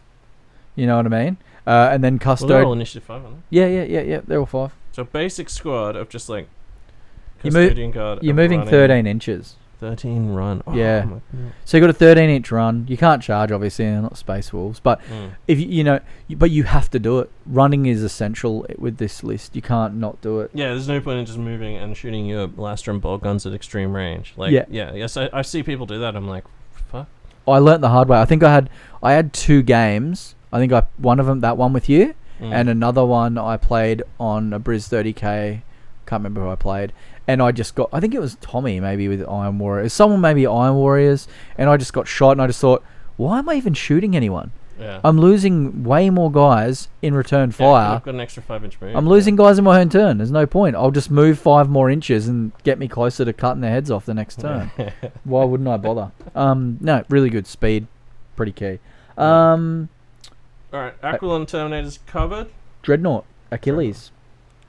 So I asked, so you've got one of these and you've got a Galatus, right? You got the shield bow? Yeah, I've got one of each, yeah. So which one do you choose out of? If I've got the point spare, I'll run both. Yeah. If I don't have the point spare, I run the Achilles. It's got the brutal fists. So the sword on the Galatus, which we'll cover later, is pretty good, but anything with brutal with it, like, I'm going to be fighting dreadnoughts, right? I need to be dishing out the same kind of hurt that they're going to be dishing to me. Now, the Dread Spear is strength 12, right? The fists are already strength 10. I don't need to go to strength 12. I can't instant death them.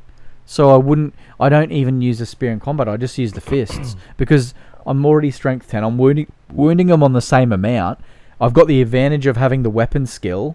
You know what I mean? Oh, it's got Gravis Power. Okay, so it's got Achilles Dread Spear with built-in Corvus Laspulsar. And the Corvus Laspulsar, spoiler alert, it's 24-inch range, strength 9, AP3. Three shots? Yes, 3 shots. AP3. Not a terrible weapon, but yeah, once again, only AP3. It's very strength 9. little AP2 in this army except for close combat. I really, again, the same thing. If you're gonna it's strength 9, so it's gonna be one of the more likely weapons I fire in my shooting phase. But again, I'm gonna run my dreadnought. I'm not gonna shoot. Well, they can shoot anyway because they got their dreadnoughts. But the thing is, strength. You get 3 shots, strength 9, so it's like what the equivalent of 3 las cannons. But it's AP3. Yeah, only AP3, and only 24-inch range as well. If it was AP2, I'd shoot it at a squad of Terminators. Yeah, for sure. Because it's 3 shots and I can instant kill 3 Terminators. Yeah. But with that, why do I care about shooting 3 Marines? Yeah, you can't instant kill the vehicle. You can get penetrating hits on most vehicle, almost anything in the game. Yep. But then you're relying on rolling high and trying to get like a immobilized or something like that. But not just that, but like if I'm going to roll Can't that and I'm going for that against a vehicle, it's going to be against a tank that can shoot back at me. Yep. It's going to go, okay, well, I'm going to return fire with my defensive weapons, and then I'm just going to wear more unnecessary wounds. And then you have to assault that tank as well. I have to assault the tank. So generally speaking, I take the spear I've got it because it's free and it's on the model and it looks cool, but it's very rare that I'd use it. I might use it against a, what was it? I can't remember what it was. Strength 12. I think I might have used it to blow up a vehicle in assault. Like I charged like a Spartan or something and cut it up with strength 12. Well, that's what you want that strength 12 for, yeah. Yeah, you so it's well rounded. Like against vehicles, strength 12 is a motherfucker. And then in close combat, it's got that Gravis Fist for just smashing invulnerable saves. You're doing those 3 times wounds every time. Well, you need the brutal, you need the wounds. Yeah. The weapon skill, the big standout on this guy is the Nemesis. So he gets the extra attack like everyone else. Oh, he's got the Custode rule. Yep. So he gets the bonus attack. He gets the bonus +1 to the charge as well. Yeah. And on top of that, he's weapon skill 6. So you're hitting most other contemptors on 3s, and they're hitting you on 5s. Which is super handy. Yeah. So the thing is, they are only initiative 4. So they're striking at the same time as a normal contemptor. Yeah. So you're going after a Marigal, which is kind of annoying. Marigals are better. Yeah, Marigals are better. Marigal's only brutal 2 at least, so you might. Marigals. Oh, you've only got an animatic deflector as well, so you've only got that 5+. Yeah. But like you're paying 250 points. I think a Marigal's what, 270. Yeah, I think so. Yeah. Yeah, and like their weapon skill 6, but they're initiative 5. Yeah. Look. You do have the extra. You got strength. Marigal's gonna crush you. It's 6 attacks on the charge with weapon skill 6. That's why I take him. I really like him. Yeah. He's my heavy hitter. I pretty much, if I'm taking like all 3 of my dreadnoughts, I will run him towards another person's contemptor that has 1 fist and a shooty weapon. And just purposely go to take him out because you've got to deal with him. Gonna stab you right in the fucking head. I'm gonna put my spear right through your fucking eye. Yeah. Yeah. No, not too bad. For 250 points, it's not much more expensive than a normal contemptor. Definitely take them. Obviously, you can't take talons as well, so you are really restricted if you're gonna go play in your bigger list games where you're taking either your dreadnought or you're taking your Terminators or your Herodon Guard. Yeah, the elites is pretty stacked with these guys. It is, yeah. At least the shield dread's in the heavy support. He is, yeah. Which is it's a shield. It's got a heavy shield, man. Yeah, I don't know. Doesn't make sense, it doesn't really. I think the spear's a heavy weapon, but whatever. Yeah. Exactly. Yeah, and it should be the other way around. It's like a strength 9 shooting weapon. Yeah. We'll have a chat. All right. Well, so we're on to the troops. So there's 2 squads. They've got exactly the same stats, which is the Custodian Guard and the Sentinel Guard. They just have different loadouts. Now they can all go up to 10 guys. They're both 45 points each base. Yeah. They've all got the same sort of stat line, which is the weapon skill 5, BS 5, strength 5, toughness 5, 2 wounds. Yeah. Initiative 5, 4 attacks, leadership 9, 2+ with the stubborn and relentless and chosen warriors. Now that's a good thing that's come up. So Heteron Guard I think are all characters, right? They all characters, or do they just have chosen? Oh no, chosen warriors. Yeah, they're chosen warriors. Yeah. So if you're people who remember the last edition, every custode had the character rule. That's not the case now. They all have the chosen warrior rule. Does the Dreadnought have Chosen Warrior? No. So the Dreadnoughts cannot do challenges. They're not characters anymore. Which sucks, because that's really good. Yeah. Nothing better than it's just a super one-sided fight between a Achilles and a fucking just, sergeant with a fucking bolt pistol. I just always imagine like a Praetor like carving his way through the battlefield and then and Achilles pointing his spear at him. Yeah, that'd be sick. Due to our warrior culture, you have to fight me single-handed, and I'm 19 feet tall, made out of solid fucking gold. DOS. So basic Custodian Guard squad, 150 points. They all come with the spear, the little instant death stabby knife, misery cord. Misery cord. Let's do that. Auric Warplate, which is the 2+6+ frag grenades, and melter bombs. Melter bombs is good. I like having melter bombs on these guys. Noting, so as you'll note too, guys, if you haven't played Custodes in your meta yet, the Auric Warplate is 6+ now. Yeah, 6+ invuln. Yeah, so we've changed. Shields used to be 4 fire, and normal armor was 5+. 6+ on the Auric Warplate invul. In 2.0, Custodes are much weaker. You don't gain move through cover anymore either, right? Well, we got skirmish. You have skirmish, but that doesn't give you move through cover. No. So skirmish gives you a +1 cover save in terrain. Yep. However, no move through cover anymore. That used to be like a major fluff point of their armor, was that they were filled with micro sensors. That's why they had move through cover. That's why all plate dudes, all the Auric Warplate, or whatever they used to call it, all it used to just be called Custode armor, right? I can't remember. Whatever. But there's something fancy. Custode plate. battle plate. Yeah. Gold plated jewels. Yeah. Now, not the case. So you just have to rely on your giant movement, I guess. It's real weird. Like stubborn's good. Leadership 9 stubborn's handy. You want to keep that. No, the 6+ invul is pretty underwhelming. Look, I find it's the biggest weakness in the army. The first thing I noticed when I started reading this list, I was like, holy shit, 6+, and then the other squad who can take shields, 5+. Yeah, it goes to a 5+. And then wait till we dip into. 5+, wait till you see the jet bikes and the Venatori.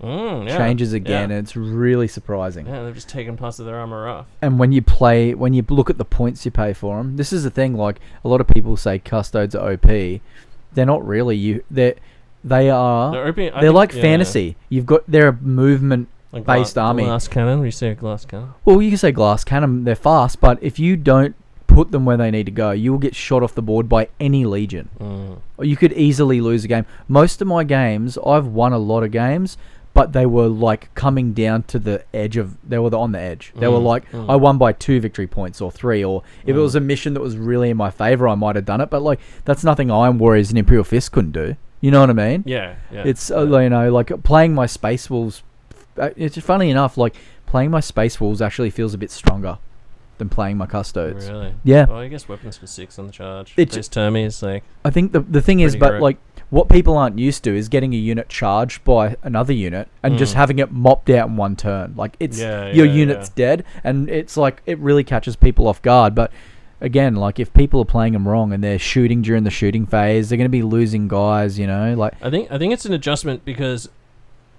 If you look at the trader lists, as we've gone through all these Warmonger apps, lots of the trader shit, like, and lots of the special characters special characters and close combat units and their special units, they're all close combat. Correct. I think about, and especially these things, as a Custodes, the loyalists only at the moment. No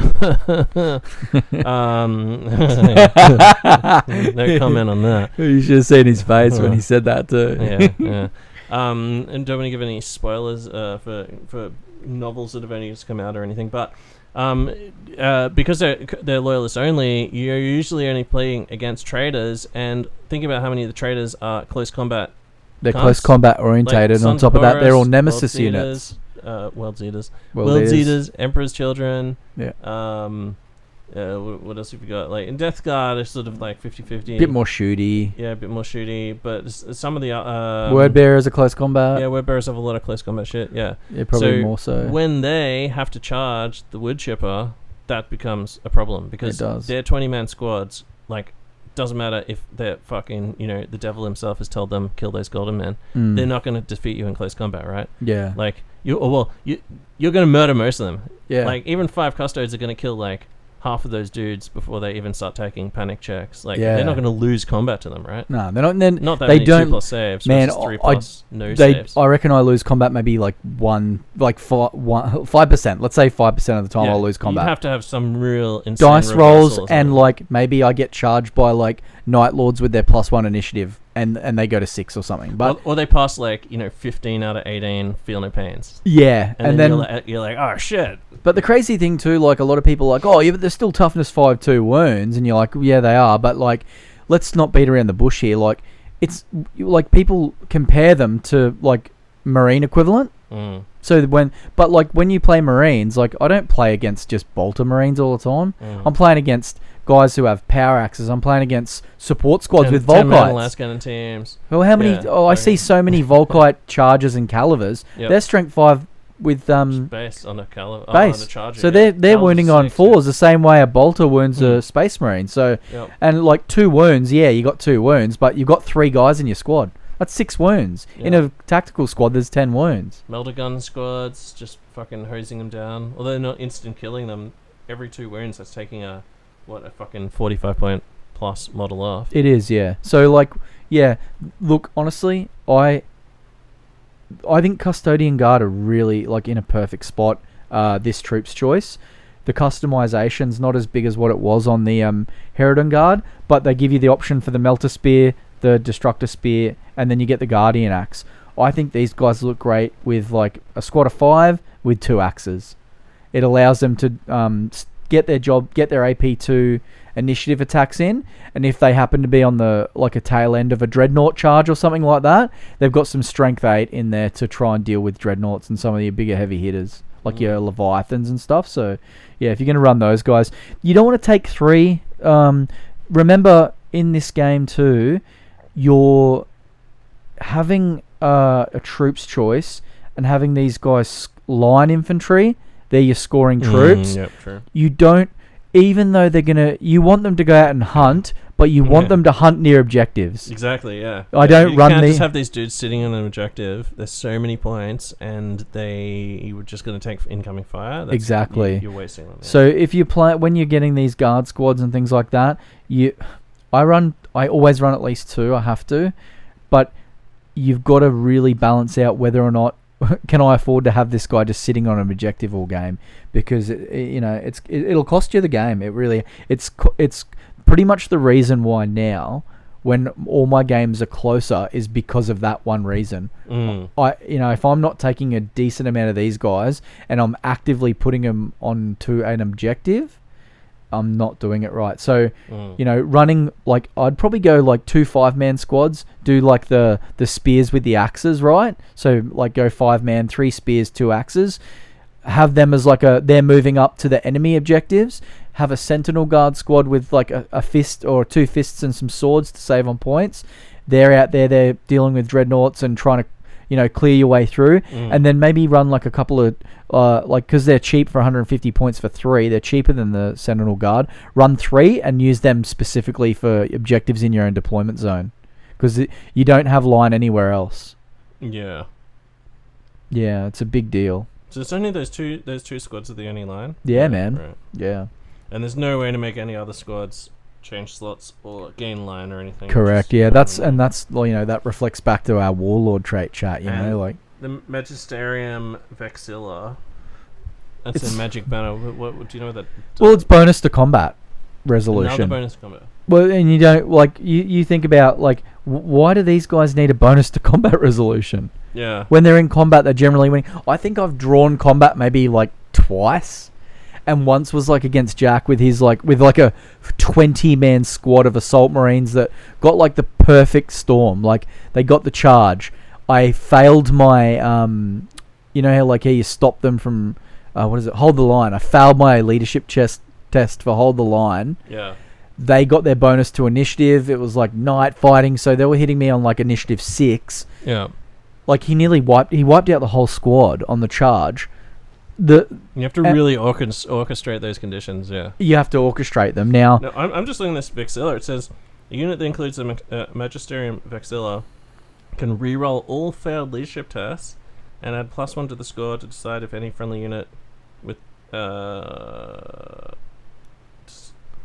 to this score used to decide if any friendly unit with any models within 12 inches of a Vexilla wins a combat in the assault phase. Yeah. +1 to the score to decide... Oh, okay, so it's +1 combat res. +1 combat res, yeah. You can only use 1. But that re-rolling all failed leadership tests is pretty fucking crazy. Bro. Save your leadership 10 guy. Your stubborn 10. Your stubborn 9. Don't want to fail your stubborn 10 there. Chuck your shield cap in with that. But even then, even if you are running away, right? You skirmish. So you skirmish. Your initiative 5. So if you lose the combat, they're rolling up against initiative 5 as well. You're an advantage with your initiative. If you do run, you got skirmish, so you're protected with the cover save if they get a round of shooting on you.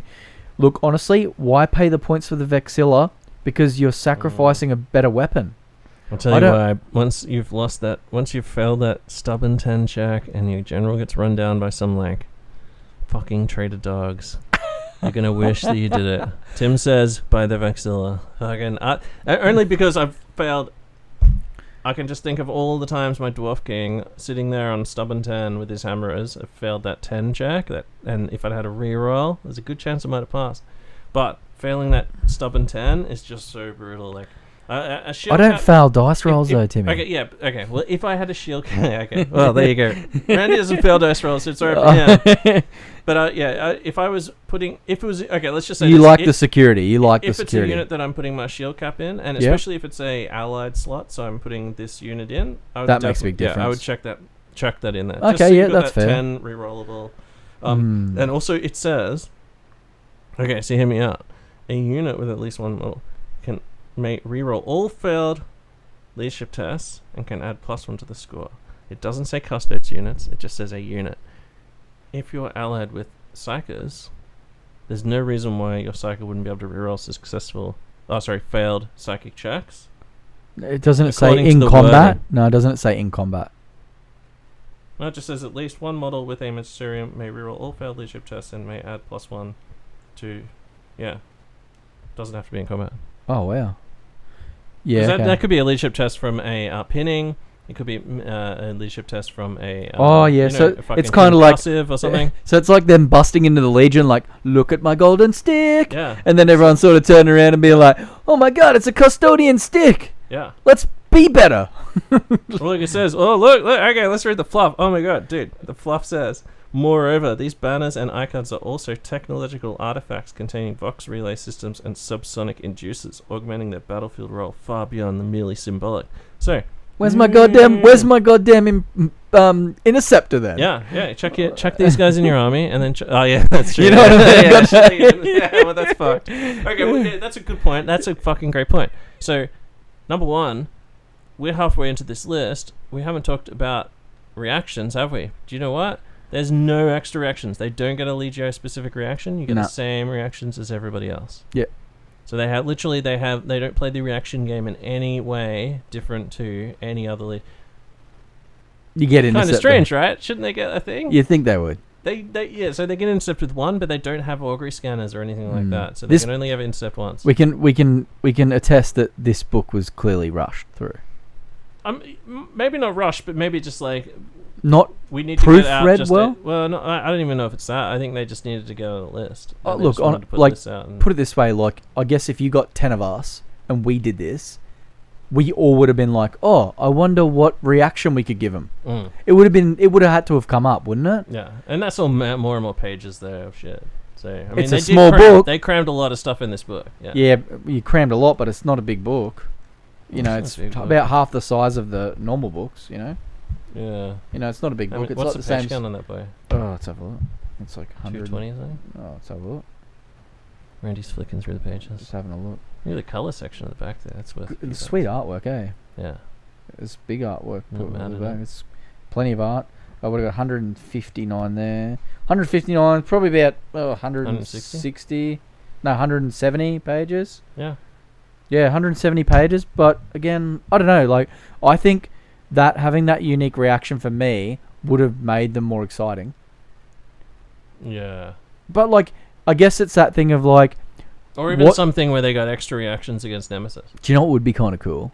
If once per game they could use the advanced reaction of any Legion. Whoa. Like, you know what I mean? It's like it's like, oh, how do you know how to do that? Oh, I was playing chess with Lehman and he told me about it. Yeah. Plus we study every fucking contact report. We do. The galaxy. Yeah. Well, we follow every Legion around. We know all how they do business. Like, exactly. And but it's like you can do the advanced reaction, but if you're going to like a day of gaming, you have to like pick it for that day. So you'd be like, all right, today I'm taking the advanced reaction from like Raven Guard.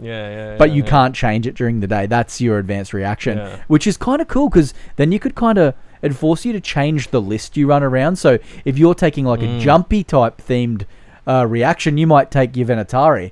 But then if you're taking like the White Scar one, you might be more inclined to take more jet bikes. Yeah. That could be kind of cool. Have to chat with Andy Hoare about that one. Or you just take smoke and mirrors and just... Which is the best one. Just cheat. Just take them all. I just want to win. Yeah, because the fluff literally says that they're battlefield savants, and because they need to know every single thing that can possibly threaten the Emperor. So they spend all their time just like digging into battlefield reports on shit, just looking for anything that could be a threat to the Emperor, right? Looking for that little thing where it says that fucking, and then Erebus locked away the magic god-slaying sword. And they're like, oh, what's that? What's that sword? What's that sword all about? So, they're studying all of that fucking Legion data as it's coming in, just looking for anything that could be a threat to the Emperor. So, and then they go and investigate it, right? So, so they would know that they would know about the smoke and mirror shit. They would know about do you know what the Iron Warriors would do in that case? They just fire the weapons until they get hot. They just get +1 strength on all their weapons versus dreadnoughts. yeah, exactly. Iron Warriors. What are you guys doing? Oh, we're gonna go fight with the Iron Warriors. Oh, you guys gonna strengthen up your weapons? Probably. What? You're not gonna? I don't want to look like a loser in front of Perturabo. We've heard that they're just better at shooting vehicles, so we decided to be like them. That's the thing, aren't custodians meant to be very individual as well? Each guy's his own dude. Yeah. Which is why I thought they'd do the multiple warlord traits thing, to add to the real uniqueness of each individual custodian. But multiple warlord traits. Yeah, bloody hell. In a legion, in a league. In a battle force or whatever. Not like everyone gets one in the team, but if your Tribune should be able to choose from 5. Yeah. Oh, exactly. Yeah. That's exactly what I feel. I what would be like cool? There's a lot more they could chuck in, and although the more you add in, the more you're giving all the autistic people a chance to find the best combo and win every game. You're also just giving the modeling people and the people who want to dig into the fluff better options as well, which is that's what upsets me about the Mechanicum sort of being this sort of mono list now with Myrmidons and stuff, is that it's less likely that people will dig into the other cool shit. Yeah, I know. Whereas last edition we always saw we talked about Sagittarium, and then we basically were like, fucking Heavy Bolter Squad's better. It's the same. I said the same thing to Tommy. We were talking in the Brisk 30k chat. And I'm like, man, I've got 8 Sagittarium Guard here. I can't wait to run them. He's like, oh, they're crap. Yeah. Don't take them. I'm like, exactly, yeah. I'm like, what do you mean? He's like, oh, well, they're crap. And I'm like, yeah, they're not the best. They're not the meta. They're not the best in the list. But I don't know. They're good enough that they're not gonna lose you the game for being so shit. But if you could turn around and say, well, fuck you, Tommy, they're troops in this, Sagittarium-based list, he'd be like, oh! Well, how cool would that be? Imagine if you get a Warlord trait, and it's he's the Warlord's the Gundam man or something like that. And he's the guy who trains all the Sagittarium Guard how to shoot. Yeah. You know what I mean? Well, yeah, there must be a shield cap in charge of all the Venatori. There must be a shield cap in charge of all the Sagittari, right? Surely. That'd have to be. Or at least a guy in each of those formations who is in charge of them or something, right? They can't just all, Who's the boss? Yeah. They've got to have a boss. Yeah, just there has to be some way to... There has to be some guy who can call on all of them so that they are in such sufficient saturation that they count as troops. Right? Maybe that's how they should they should there's each different chambers. Yeah, exactly. That's what I mean. Maybe that's what the Warlord traits. What we were saying, the chamber centered around that. Yeah, I think are they called sodalities? I think they're called. No, they're not. They work all that before they used to be. Oh, okay, fuck. At the back of the book, you've got the chamber of the Haikatanoi. The chamber of the Dankanatoi. Yeah, Dankanatoi, yeah. So dank, the purple guys. Those chambers are so dank. Some really cool fucking colour schemes. I like the alter colour schemes. But again, it takes... You get these altered colour schemes and it takes away from the artwork. You never see Custodes painted purple in an artwork. You know what I mean? It's just not a thing. You don't get it. But we should get back to the actual units, I reckon. Yeah. The thing about painting them in all different colours is it kind of distracts from the just solid goldness, but also that's a cool thing as well. It's when you see those bright red deliverers in the middle of a Raven Guard army, you're looks sick, that looks good. Yeah. Well, I painted you got some white guard. Yeah, you got some white ones. I got they're white grey. My Heteron Guard are whitey grey, so they look different. Yeah. Good times. All right, let's talk about Sentinel Guard then. We basically already talked about them. They can take Solarak Gauntlets, which is their special thing. Now, they come with the Sentinel Warblade, which is a Strength 5 AP2 sword that also has a bolter component, and the weapon looks like a dogship fucking thing. Oh, it's an awful miniature, isn't it? Looks terrible. It's fucking horrible.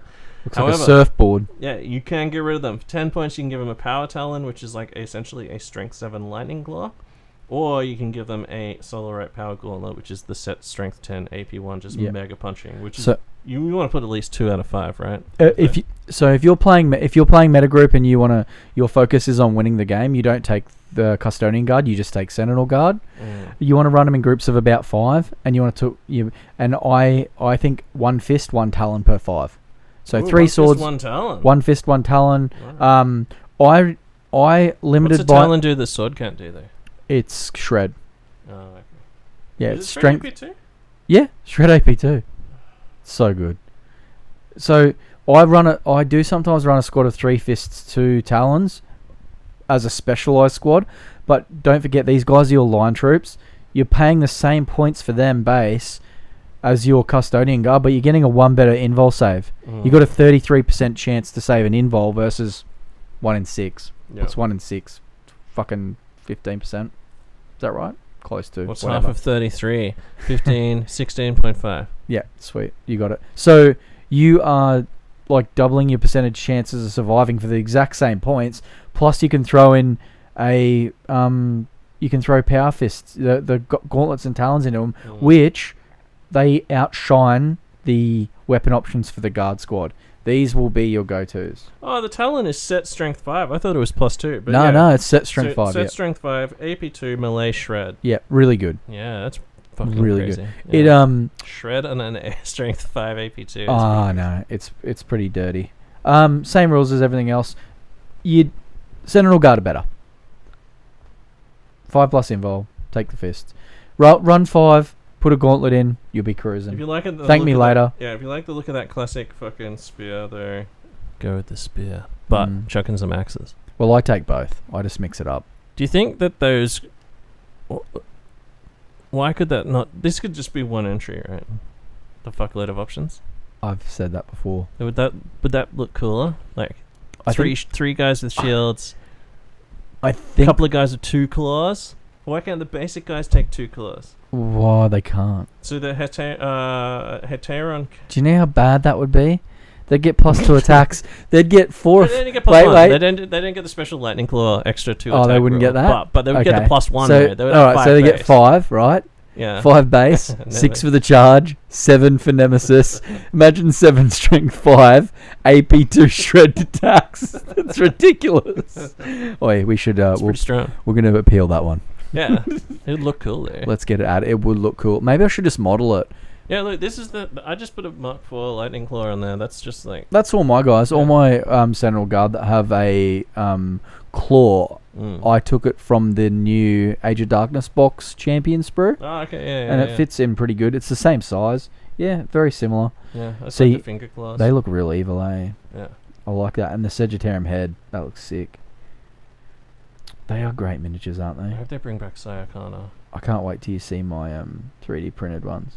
They're really good. I'll show them to you. 3D print. Yeah, I've been 3D printing some infantry to add to my guys.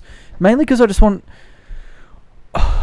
I find that the models for the troop choices, the Guardians and the Sentinels in the box ones, it's the same model, right? Same model over and over again. Yeah. It's very boring. It's not boring, but it's just, I don't know. I find it a little, I guess, hobby restrictive. So I've 3D printed some guys, and what I've done is I've modified their scale slightly. So I've made some slightly smaller, some slightly bigger, to represent like their individualism. Oh, you know what I mean? Yeah, so like, you know how like in the you know, like Erasmus Golg is a huge Terminator. Yeah. Same deal. Like you think Custode's gonna have like a big dude, a smaller dude. Like smaller guy's gonna be like the faster combatant, whereas what he lacks in speed, he makes up for in power type shit. Yeah. So that's why I kind of did it. And also, man, if those little dudes with the fists. I'll post some photos. I'll send some photos to Tim, and I'll get him to post some photos of my 3D printed Sagittarium Guard. They are particularly awesome. So the helms on them are very similar to the artwork where the Emperor's fighting Horus and Sanguinius is dead on the ground. Yeah, I love that picture. Yeah. That's how I'm painting these guys. They're gonna be that like with that black color with the that really dark gunmetal, and then like the red highlights. Yeah. That's what I'm doing too. The gold. I'm gonna do the gold. Did we just become best friends? I got my paint pens right here, bro. Yeah. Did we just become best friends? It's that picture of Horus in the throne room. Yeah, badass. Hey, how good does it look? That's what made me want to run them. That picture. So no, they'll be good. I'll post some photos up when they're painted. I'll get Tim to put them on the Eye of Horus page. It's funny they teleported some Sagittarium into Horus's ship. Kind of seems a bit silly, really. You want to be an assault, don't you? You can fire your heavy bolter. No, because they've got the laser beam part too. Quick, shoot him with the bolt. Oh yeah, I guess they do. The laser beam. He gets a 2+ save against it, but might get 1 through. All right, Coronis Grab Carrier. All right, yeah. So this is a transport we talked about before. Front 13, 12, 10. It's got a flare shield on the front, so essentially 14 on the front. I think that actually count. That would make it like armor 15 against blasts because you're getting -2 strength on blast to the front. It's a big fat model as well, so that shield isn't too bad. Big old heavy bit of resin. Yep, big chunk of resin. And then it's got a front-mounted twin Lastrum bolt cannon and a turret-mounted twin-linked Arachnus blaze cannon. Yeah, really good. And then obviously it's a transport anti-grav, and it's got the Custode rule, the power of the machine spirit, the deep strike, and outflank. And loyalist. So that's a lot of fucking rules. What are those two guns? Can you tell us the stats? Yeah, so the Lastrum bolt cannon, it's really good, but again, it's like what I was saying at the start. It's AP4. So it's a bolt cannon, strength 6, heavy 4 shred, with 36 inches. Well, that's not too bad. Really good, but it's AP4. Yeah, AP4. Like, it's a tank. Not even rending or anything. Not rending. Nah. See, I thought to me when I look at that, I think it should be rending. Rending 6 even. Just so at least like you're shooting at Terminators, you can force a couple of invols. Like it's not like Cataphracti aren't pretty mainstream and they're not 4+ invol. The funny thing is, so with my army, right, like when the enemy's coming towards me, I'm like, quick, we've got to thin them down before we fight them, right? So yeah. But I've got fucking culverins, I got graviton cannons, I got dreadnoughts with fucking conversion beam cannons. Yeah. I got all this fucking hardcore shit for thinning people down before I fight them, whereas Custodes have barely any thinning capability, so they have to fight these squads almost at full strength. Yeah. The Arachnus blaze cannon? Yep. Oh, this is actually really cool. So I like this because this is like there isn't much anti-tank in the list, as you know, like the shooting's pretty lackluster, but 18 inches, strength 8, AP1, heavy 2, lance, exoshock 6+. That's pretty good. Yeah. Oh, it's on lance. It's lance. Okay. So 2 shots. What was it? 48 or 24? It's Arachnus heavy. It's 18 inches. 18 inches. Oh, 18 inches. Strength 8, but it's AP1, lance, exoshock. Yeah, it's not bad. So you take it. Land Raider will go down to 12, which means on a 5-6 you're penning it at AP1. It's pretty good. Not too bad. Pretty good. And it's on a link shot as well. Yeah, and it's on your transport. Yep. It's attached to a transport tank. Now, noting that this thing's only 180 points, it's got armor, it moves 16 inches. It's got a transport capacity of 18, 5 hull points with ballistic skill 5. This thing's hitting on 2s. You know what I mean? Twin linked as well. And it's twin linked, so always hitting, you're almost always hitting. It's great. I think this is a really good bit of kit. It's got outflank. Would I use it? Probably not. I don't know. I haven't used them yet. There's some couple of lists I've put together where I thought I'd take 1 or 2, but it was more to have them as a line of sight blocking thing, and also to hold objectives in missions that require it. But for 180 points, it's that's only slightly more expensive. Well, it is. It's only slightly more expensive than 3 custodian guards. And it's got 5 hull points. Yeah, that's true. Look, I say to the front, it's going to be tough. Yeah, look, I say the flash shielded predator to the front that has 5 hull points. I say take 1 and put Heraton Guard in there with Meridian swords. Deep flank it? Sorry, deep flank. Deep strike. You mean? I would probably. Yeah, you could deep strike. I think outflanking it would be cool. I'd imagine it like zooming in from the side rather than lowering down from the sky. Like the super heavy flyer, I think deep strike's cool. But with this thing, like I'd really like to outflank it, put some pressure. I I gotta get one of these one day. I really like the model too. It's a sick model. It's so hot. I've got two at home in there in a box ready to get built. Still in their Forge World wrappers. Very nice. It's just so big. It's bigger than a Spartan almost. It's huge. It's so heavy. Massive, yeah. I used to have one. They're massive. They're real heavy. Hard to transport. Every time I see one in person, I just want to pick it up and go, "Oh, baby." But yeah, so 180 points, very cheap. Very cheap, As very Randy good. just said, cost of like 3 fucking guys. So, you can drop 3 guys to take one of them, for sure. Okay, so we're into the fast attack. We've got the Agamatus Jetbike Squadron, 265 for 3. Now, these are very good jetbike, movement 16. However, only 3+ armor save. These guys took some of their armor off. They've got 3+ armor save and a 6+ invul. And when you're paying 265 points for 9 wounds, they die very quickly. So these guys' movement 16, very quick. They're same misery cord that we were talking about before. They've got the Greer Falcon jet bikes. They do have Hammer of Wrath, but they're a jet bike. Oh, the Solarite Power Lance is strength 10, set strength 10, AP 1, melee, armor bane melee. You only get one attack with it. Two-handed sudden strike 3. No. Sudden strike. Yeah, sudden strike 3, which means they go to initiative 8. Someone was... Are you sure that you get all your attacks on them? Oh no, look on the profile how many attacks you got. How many? 1. Oh, really? They got 1 attack. On the jetbike guys? Yep. The 1 attack is you charging, hitting them with your lance. 2 in the charge. 2 on the charge. 3 if you've got their elite. Oh, true. Yeah, true. If it's if it's a Nemesis. If it's Nemesis, you get 3. But strength 10 AP 1 armor bane. That's. It's crazy good. Ludicrous. It's crazy good, Tim. But when you've got a squad of these guys with a 3+ save and a 6+ invul, they will die. Yeah. Anyone who's worth their salt and knows how to play Heresy or Warhammer or whatever, these guys are going to be dead. By the time you charge, you're going to get 1 or 2. You can outflank them. 3 of them charging a Dreadnought. Mm-hmm. They're going in initiative 8, so they're going way before the Dreadnought. They're getting 3 attacks each, hitting on 4s, winning on 2s, re-rolling the wound. Wait, why are they going initiative 8? Sudden strike 3. Does that give you a +3 initiative on the charge? Yeah. Okay, so you're going on a Dreadnought. So you're going at 8. 9 attacks. 9 attacks, hitting on 4s. Strength 10. But they're wounding on 2s, and because of armor bane, they're re-rolling to wound against the Dread. So wounding on 2s, re-rolling. Yep.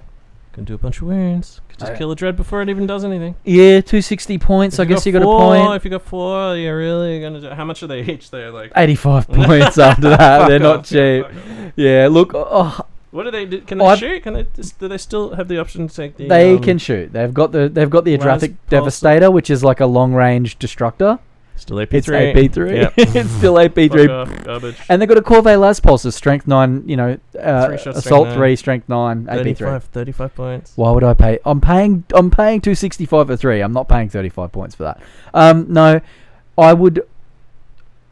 Well, you get the hammer. You get your hammer of wrath. Just don't take them. Is that what you're going to say? Look, I've got 3. Don't take them until you can take a Praetor who can. A shield cap. A shield captain who can ride one. That'd be sick. Yeah. Look, you know what? I've got some at home. 40k they can. In a box, ready to go. Yeah. I'll glue them and I'll bring them to the next event. And we'll see what happens. See if they get destroyed. My bet is that they get shot down very quickly. They're really huge too. They're massive models. Or have you got the plastic ones? I bought the plastic ones. Yeah, I cannot stand. I don't like the Forge World ones. Now, and like they're expensive. These ones fit in with the aesthetic of all the other vehicles and shit because they're the same, obviously sculpted by the same guy at the same time. But yeah, they were all just glued. But those plastic ones from 40k, they really look like good. them, yeah. I love the spears. Yeah, the big thick tip spear. Yeah, I like that too. Yeah. Just being smaller and more compact just feels more high tech or something. And they're like what? I think they're like 3 for $80. Yeah. I think like they're like $80 each for the Forge World ones in Australia. So I know about you English people and your sweet Forge World deals over there, but for us, we got to live this on a budget. No, Jet Bike Squadron. I'm 50-50. I would like to take them for fun. 265. You're paying about the same price as a Contemptor. If I can kill one and get my points back, it's worth it. And you get rid of a Dreadnought so your other guys can do the job. Next one is the Palace Attack Speeder Squadron. These are probably, if you're going to look at meta-wise fast attack, Timmy, these are probably the choice. These are the most expensive per points per thing ever as well, right? Like these little attack speeder squadron things, they're fucking, like, if you buy them from Forge World, they're like They are 200 expensive. bucks. Yeah, they're expensive as shit. Like $90 each. If you want to run these at their price point, buy yourself a 3D printer. Yeah, they're really good. No, so these guys are essentially like your anti-tank light. They're very fast, movement 16, ballistic skill 5. So they're getting your hits on 2s. They do have Rhino type armor, and they're 3 hull points, but they come in up to 3. Yeah, up to 3. Yep. So you take up to 3, so it's 180 points. You can take the Adrathic Devastator. You never would. The centerline mounted twin-linked Arachnus Blaze Cannon. So that's your... Unless you're going after specifically Custodes, because that AP3 Strength 6 on a Adrathic Destructor would actually be good against Custodes, because you got instant death, Strength 6 AP3. Yeah, but you got 2+ save. No. Oh, sorry. What did I just say? Did I say Custodes? Custodes, yeah. Oh, no. Demons. Yeah. Automata. Fuck. Oh, I just okay. lost my mind. I was looking at Automata on the screen here. Oh, got Or against Automata, like against Castellax, for example, you'd be wounding on 4s. They get a 5+ invan or die. Yeah, that's true. For each shot. So that could be brewed. And I think are they 2 shots or something? I think they might. Well, they're twin linked. Yeah, but this Destructor might be 2 shots. I think it's 1 shot. No, it is. It's heavy 2. Hang on, I got it here. I'm just looking. I just looked it up before. The Forge World site to see how much this thing costs in Australian dollar dues. Arachnus Blaze Cannon. Yeah, so that's the same one we were talking about before. It's the 18 Strength 8 AP1 Heavy 2 Lance Exoshock, and it's twin linked. And that's really good on a 60-point model that's got movement 16, outflank, deep strike. I like them. Holy shit, it's more expensive than I thought. So on Forge World, guys, they are $162 each for a 60-point model. That is very, very expensive. That's spicy as fuck. And you know what? They did not used to be. I think they used to be $80. They were 80 Australian dollars at one stage. They're more expensive than a full Galatus Dreadnought or a... out of interest, what's the price of the Gladius Grav tank now? $225. Now, I can understand why the Grav carrier is $300. That thing is a big block of resin. But these Palace Grav tanks, I don't quite get the price point on them. They are pretty good. Oh, look, I've never seen anyone run more. I'm not even sure I've even seen anyone run a single one. I've seen. We've seen some painted I've seen online. Tommy run them, and really? Oh. Yeah, I've seen Tommy run them, and I've run 2 in first edition. I had 2. Oh, okay, there you go. They were really good back then too. No, look, they look cool. Like, I like the idea of it too. Just a single custode in that little... It's 180 points. Boy. Take 3. Go hunt some small tanks. They're hilariously... Movement 16. They've got a front 11 with a flare shield as well. Which is and don't forget, they're fast and they're a skimmer too. Yeah. So you can zoom them 16 inches behind a vehicle, so you're hitting its rear armor, and your strength 8 AP1 armor bane. Oh, Lance, sorry. Yeah. Exoshock. So yeah, look, I love these. I think everyone should include 3 in every list. Deep strike them on the table, shoot the shit out of stuff. Yep. Even then, like if you deep strike them, they're gonna they can get intercepted with the armor. You know, because people can intercept you from the back, so you could be taking shots in the rear at armor 10. I think you're actually better to deploy them up nice and far. Get your 16-inch movement. That's huge. They're skimmers, and they're fast. You don't want to be taking shots in the rear.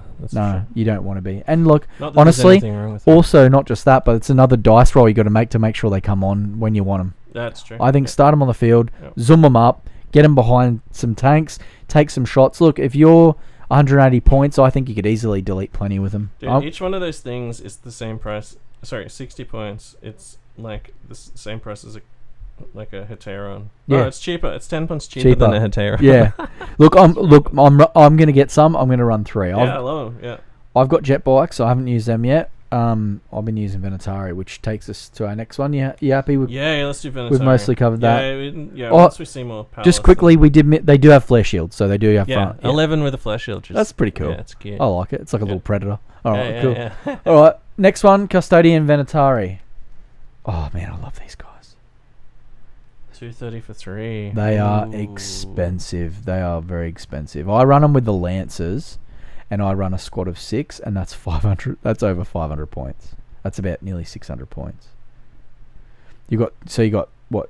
So you No, got it shouldn't be 450. we got 3 sevens of 21. 20. Well, you got 70. Wait, you got 230. 3 sevens of 21. That's 440. And then you've got 6 10s, 60. Oh, the lances plus 10. Yeah. Yeah, Right. 500 points for a squad of 6. Yeah. You need to Expensive, now. You need to run these guys in a squad of 6 because they have the auric demiplate. Only They're a 3 plus, plus 6 plus. Now I can promise you from experience, these guys die. They die. You will lose a 500 point squad to Boulder Fire like it's nothing. Yeah. As soon as when people see them moving up the board they jump. I think their jump's 13 inches, so they move 13 and they can still do their initiative 5 move. So they go boom 30. So they've got an 8. What is it? 13 8. So they've got 18-inch movement to get to you. Wow, that's pretty good. That's massive. So fast. But they really do get shot off the board very quickly. If the 9 times out of 10, if you're playing against legions, which you will be, they'll have a heavy support squad. Yeah. They will. They can. They will They will vaporize your 6 dudes or 5 dudes or whatever you want to run them, and they will delete a 500 point squad with a 250 point squad. These guys are very. When I run 6, I place them on the board so they can't get intercepted. Place them in cover, and they are my surgical tool. I will purposely use them to go and hunt I will specifically use them to hunt specific things or tie up certain things. What's so good about the spear? Why are they so surgical? They are. Well, I like using them for things like Gal Vorback. So it's got a really. The lance can shoot as well. Yeah, it can. Strength 7 too. Oh. Strength 7 AP 3 and Assault 3. Sorry, Rending 6 plus. Not too bad. It's AP 4, which is you can see the pattern. But plus 1 strength. Assault cannon, they're Strength 6 AP 2. They're so good. Strength 6 AP 2, and you are going to be looking for, because you're moving so quickly, you're picking who you're going for, really, aren't you? You're getting your Nemesis unit, you're doubling out toughness 3 stuff, so you're doubling out some Mechanicum and some Solar and some Sisters. The thing about it is just these guys are fast. Like I said, most of the time, Tim, I use them to say if there's a big heavy the support squads with Volkites or Melter or something like that. Yeah. I'll use it to hunt something like that. After them. Yeah, I'll draw out their reaction somehow. Draw out the reaction somehow, and then I'll use that to get them. But I'll get rid of them fast, so that way once I'm moving my main threat up the board, they're not going to be taking shots from that particular thing. The Venatori jump harness is 14. Oh yeah, and then you add your 5 14. onto that, so it's up to 19. 19 inches. So outrageous. They move so quickly. Look, the buckler's not worth it. I wouldn't take the buckler and the pistol because you're missing out on the lance. The lance is so good. Yeah, having that strength 6 is way better. Oh yeah, for sure. Yeah, those 3 rending shots as well. Their strength. It's like having 3/4 of an assault cannon. Yeah, it is. That's fucking crazy. And it's range 7 assault cannon. Yeah. Yeah, I don't get it. Look, take the lance, pay the 10 points. Are they going to be competitive? If you're in it to win and you want to win, don't take them. Take the grav tanks. But I can promise you, they're super fun. The models are cool. Rule are cool. They win points wise. Bit too expensive. Same thing. I think. I'm almost Mournival have lowered their points cost. Oh, that's good. Yeah, just to make them a bit more viable.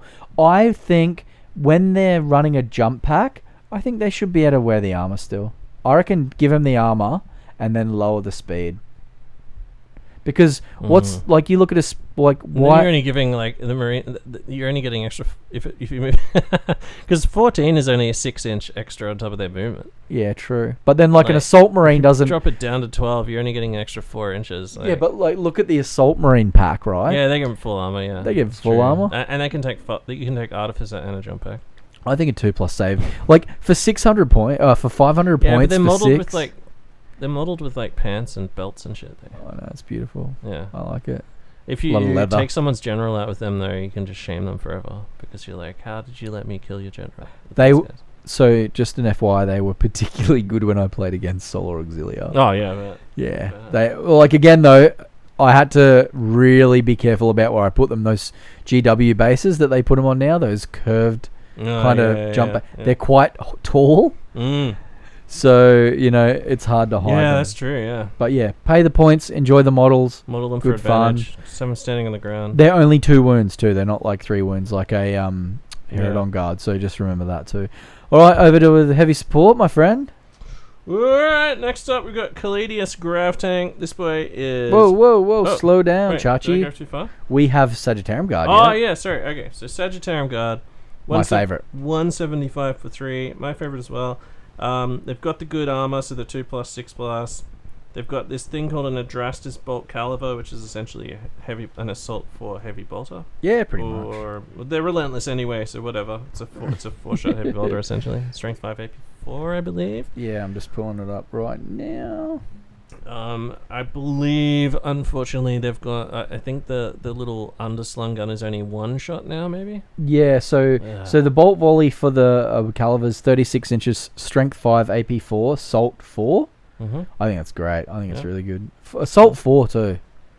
They're relentless anyway. Yeah, I don't get that. Made it heavy. That's just really save yourself the ink, G-dub. Yeah. Disintegrator, it's 24 inches, strength 5. Here we go, a disintegrator with AP2. Oh, it is? It is AP2, yeah. Oh, it is a disintegrator. Yeah, it is, yeah. So we got disintegrator, 24 inches, strength 5, AP2, assault 1, instant death, gets hot, 1 shot. Ooh. So it's 1 shot only, you only get it once. And it's not rapid fire, so you can't do 2 shots at... No, it's assault. Look, I think they're cool as shit. Slightly better than it used to be because it used to only be 12 inch. Now it's 24. So at least you're getting that disintegrating shot up to 24. That's huge, cool. Man. I'm next event. I'll run 8. I'm gonna run 8. Yeah. And just I think it'd be fun. Yeah. And it's like, get them in cover with skirmish, so they're getting a 4+ invuln. Yep. And then the 2+, 4+, sitting in cover, shooting the shit out of stuff. Good fun. Come closer and you catch some of those disintegrating. And the best part of it is it's 175 points for 3. 50 points each, so one of the cheaper ones. Yeah, I think they're actually... How much are they? Hang on a sec. I think Shieldy Boys are 45, I think. Where are we? Sorry, I'm just a bit lost here. Yeah, it's 45 points for a Custodian Guard. You're paying 5 extra points. Look, I think these are fantastic. They can charge and get melter bombs on a vehicle. They're chosen warriors, so they've still got the instant death dagger as well. Yeah. So if you get into combat, you've still got an instant death weapon to use. Yeah. You can charge with your melter bombs against armor. Look, I think they're super fun. I'm gonna run them. They're probably one of the most balanced things because they're so expensive and they don't have any AP2. They've got a fuckload of attacks, but they don't have. It's not like on tap AP2 like a las cannon squad. Yeah, oh shit, they're attacking. What are we gonna do? I guess I'll use my dagger. Like that's literally all they can use. It's like what I was saying before. It's the only unit in the book that's actually worth risking getting shot back at for. Yeah. To get your shots off, but nah, really good. Not much else to say about them. They're same stat lines. Yeah, movement 8 is really good. Oh, the fact that movement 8 is really good too, because the range isn't crazy good. At least you have that ability to put them on objectives, move them around, get a few shots off, but then you can move them back across the board and shoot something else. Yeah, I think that can't be forgotten. Like having that movement 8, like a heavy bolter squad might have much better firepower, or las cannon squad has better firepower, but if you move, you're going to be taking penalties. And you can't move 8 inches. Yeah. So you can put these guys. You have the ability to put them where you want them to take those shots, which is really good. If only there was a way that they could be either have line, or you could take them as compulsory troops. Oh, that'd be sweet. Just give them line. Like they're heavy. What are they? What about this? Like you can take 0 to 1 as line, but then if you take like a second squad, they're heavy sport. Yeah, easy, brilliant. I guess it's that thing of like, if you take these guys as line, you're sacrificing the weakness of having to run your basic troops in groups of 3 to hold an objective. You know what I mean? I think they've purposely done that to sort of nerf you just being able to run out and carve everyone up off the board and then not even think about objective-based game. Yeah. which you have to. Yeah, you're right. Yeah, all your scorers you basically have to throw into combat. Exactly. Yeah. So you can't shoot it out with people. Exactly. Yeah, that's true. Yeah, that makes sense. All right. Well, yeah, cool squad. We've talked about these guys throughout the episode, and I think they're one of the nicest looking conversion kits as well. I mean, I've pimped mine out with extra grenades and other bullshit. I've got Timmy's ones in front of me right now. They look really awesome. He's put like silencers and suppressors on them and stuff. Yeah. A couple of little bits of... imagine them just hunting people in the dark. Yeah, like I love Buffalo that. Bill. Buffalo Bill, we always back on Buffalo Bill. Yeah, that's actually really good. You've done a good job there, buddy. I just want to be able to take them as an allied slot where it's just like these guys and a shield captain, or not even a shield captain. If I could just take them in an allied slot. Boom, done. I'd let you do it again. Need the HQ. I'd let you do it against me. Yeah, having to take the HQ is what makes it an OP, allied slot. Why not take that shield cap is fucking But like, crazy. why not take the shield captain and give him like a just like his basic bitch layout? Like give him like a pyrite spear or something and a pistol. Can he take two? That's the question. Can he take two architect pistols? No, he can't. Why not? Because he can't. Shield captain may take any of the following: architect pistol, 5 points. It just says any of the following. So why can I not take 2 of them? Well, why can't you take 3? Exactly. Take 3 then. But the point is, you could be gunfighter with 2 architect pistols, and they're rending 3+. They're a can you do hot pistol. That's actually interesting. Do you think you should? Do you think we could do that? Yeah, why not? 2 architect pistols and then a backup sword or something. Because you replace your spear, so you're not replacing the gun. The shield captain may take any of the following, but it says Archaeotech pistol. 5 points each. Wouldn't it say 2 Archaeotech pistols or twin? Up to 2, yeah. You know what I mean? Like, I don't know. Look, I read that as I don't think they're meant to be like a Moritat. Imagine like, well, you know what would be cool? What's the point of the Presidium shield on a guy who already has a 4+ set? Wait for this. What about this one? Imagine if a shield captain, if you pay like, say you pay 20 points, you downgrade his battle plate to like that light plate and give him a jump pack. And you could have like a jump pack Meridian sword guy. Yeah. Or a jump pack Archaeotech dual wielding pistol Moritat Custody. That would be sick. Yeah, that would be good. You know what? We should try and house rule it because we've got the points there. That'd be fun.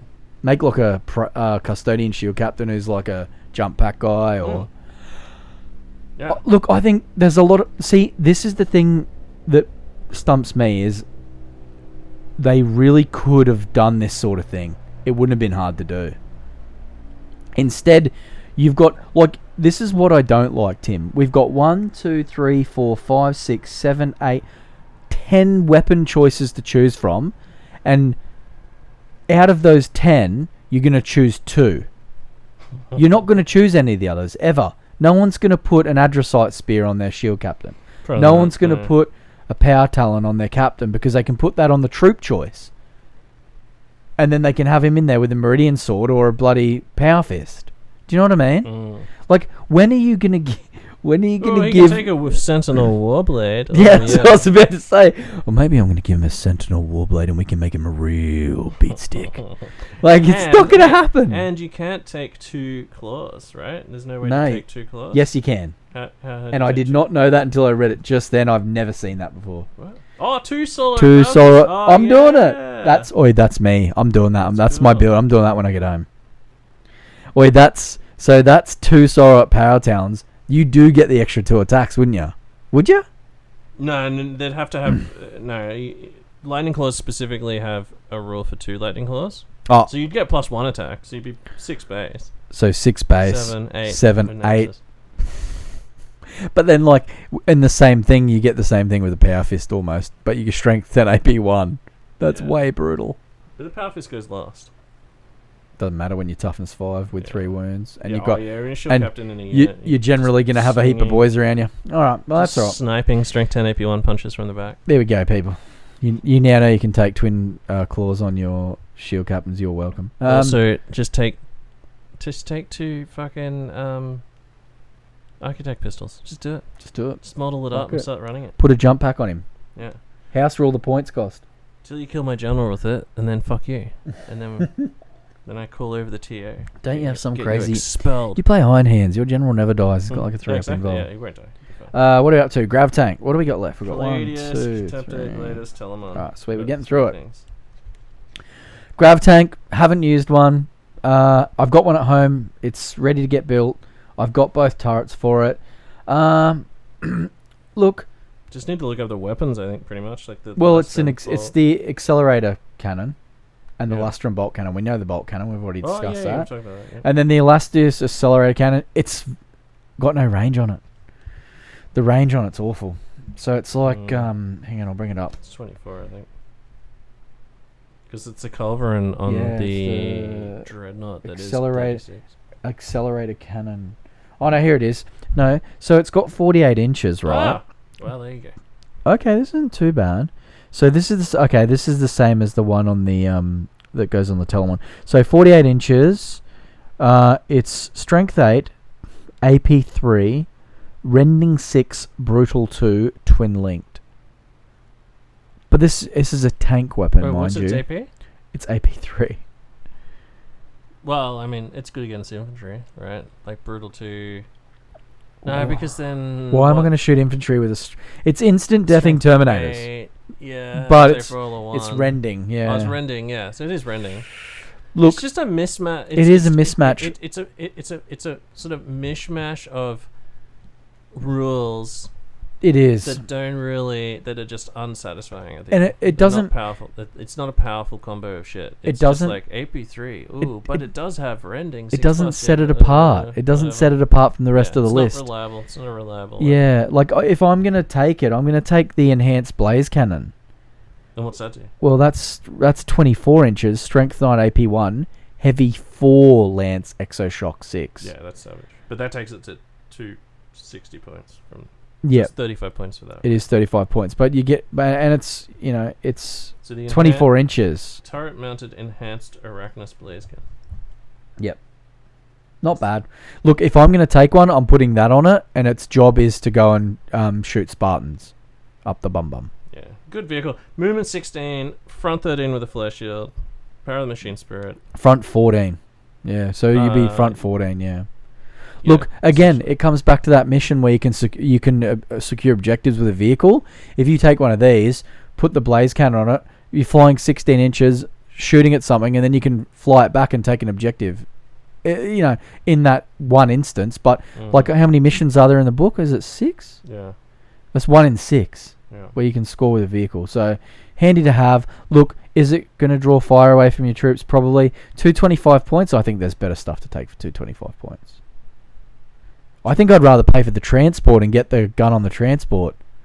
For 10 points more, you get the fucking Contemptor Galatus, which is like a dreadnought. With a 4+ invol. With 4+ invol. It's just going to be a total motherfucker to deal with. Yeah. So, this is a really interesting... We're going to move on to the... Yeah, we can move on. Let's move on. Let's move on. That speeder thing, we've sort of figured out like what it's doing. Remember, it only takes one multi-melter shot to kill that thing. It does. It dies very quickly. Okay. This is really cool. Like, so the thing I like about this Dreadnought is it's got a 4+ invol for one. That's handy as. Very survivable. Still weapon skill 6 too. So you're hitting other Dreadnoughts on 3s. They're hitting you on 5s. Toughness. Was it strength 8? Yeah, strength 8. Strength 8, which is really good. Initiative 4's. It's not as good as a word bearer's Margal. 4 attack space is really good. Especially with the Nemesis. Nemesis. 4 attacks, 6 on the charge. 4 inch. So you're getting +1 from the movement stat, and then if you have the +1 from the Nemesis, it's a 4-inch minimum charge too. Yeah, which is pretty good. 4-inch minimum charge, and that's after you've moved and ran. Oh, you can't run. Moved and charge. Yeah. 5-inch run though. The Warblade, really interesting weapon. So it's strength 8 AP2, which I like. That's Dreadnought killing. It's instant death. That's the big just straight thing. up. Yeah, just instant death. So strength. So read out the stats, sorry. So it's strength 8 AP2. Yeah. Instant death. That's it. Melee. What the fuck? Also melee. Oh, well, I mean, look, it's great. Cool. Look, it's not brutal or anything. It's not brutal. It's not brutal. Fuck you, sod. But like, what's instant death on a Dreadnought? D3 wounds. D3 wounds. So you're getting D3 wounds. not guaranteed brutal 2 or 3. What's so you're hitting and against a normal dreadnought? You're hitting on 3s. Normal contemptor hitting on 3s, wounding on 3s, and every every 5+ they fail, they're taking D3 wounds. Correct. You're pretty fucked. You are. Another dreadnought is fucked. Yeah.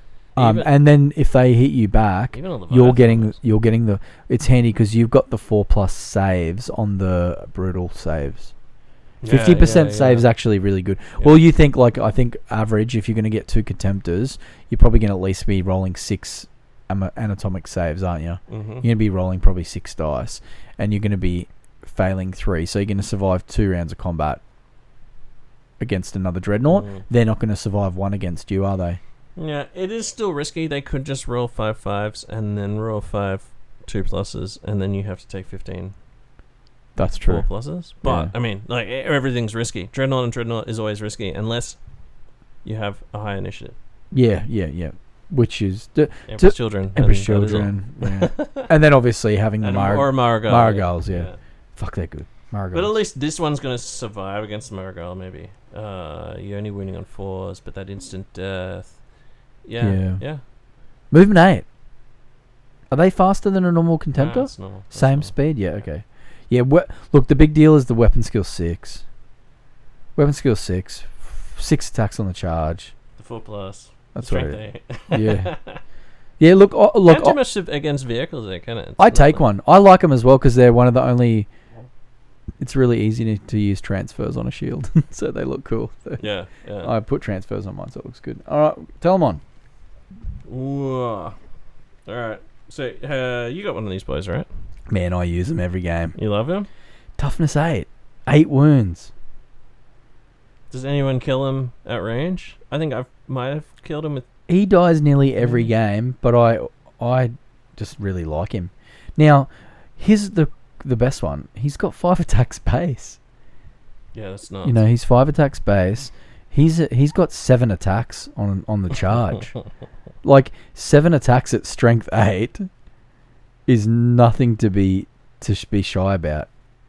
He's an air strike as well. I'm pretty sure that. Hang on a second, because I'll have a look. But the Custodes, we'll go to the Telemon Custodes here. So, so here we go. Oh wow, no, the Telemon Custodes. All right. So his attacks. So on the charge, this guy gets 7 attacks. Right? If it's a Nemesis. Yeah, if it's Nemesis, which generally it's going to be because he's going to be charging dreadnoughts and things like that. He's weapon skill 6. Huge. For what he is. Weapon skill 6, right? And he's strength 10 AP 2 Sunder. Just punching fist. No brutal or anything. No just brutal. Strength 10 AP 2 no. Sunder. I think Mournival did put brutal on it. Brutal 2. Yeah. Just to bring him up. He should have brutal or something, yeah. He should have brutal. 365 base and it's only got strength 10 AP 2. But at the same time, man, strength, toughness 8 wounds is just really, really strong. I think that's tougher than a Leviathan, isn't it?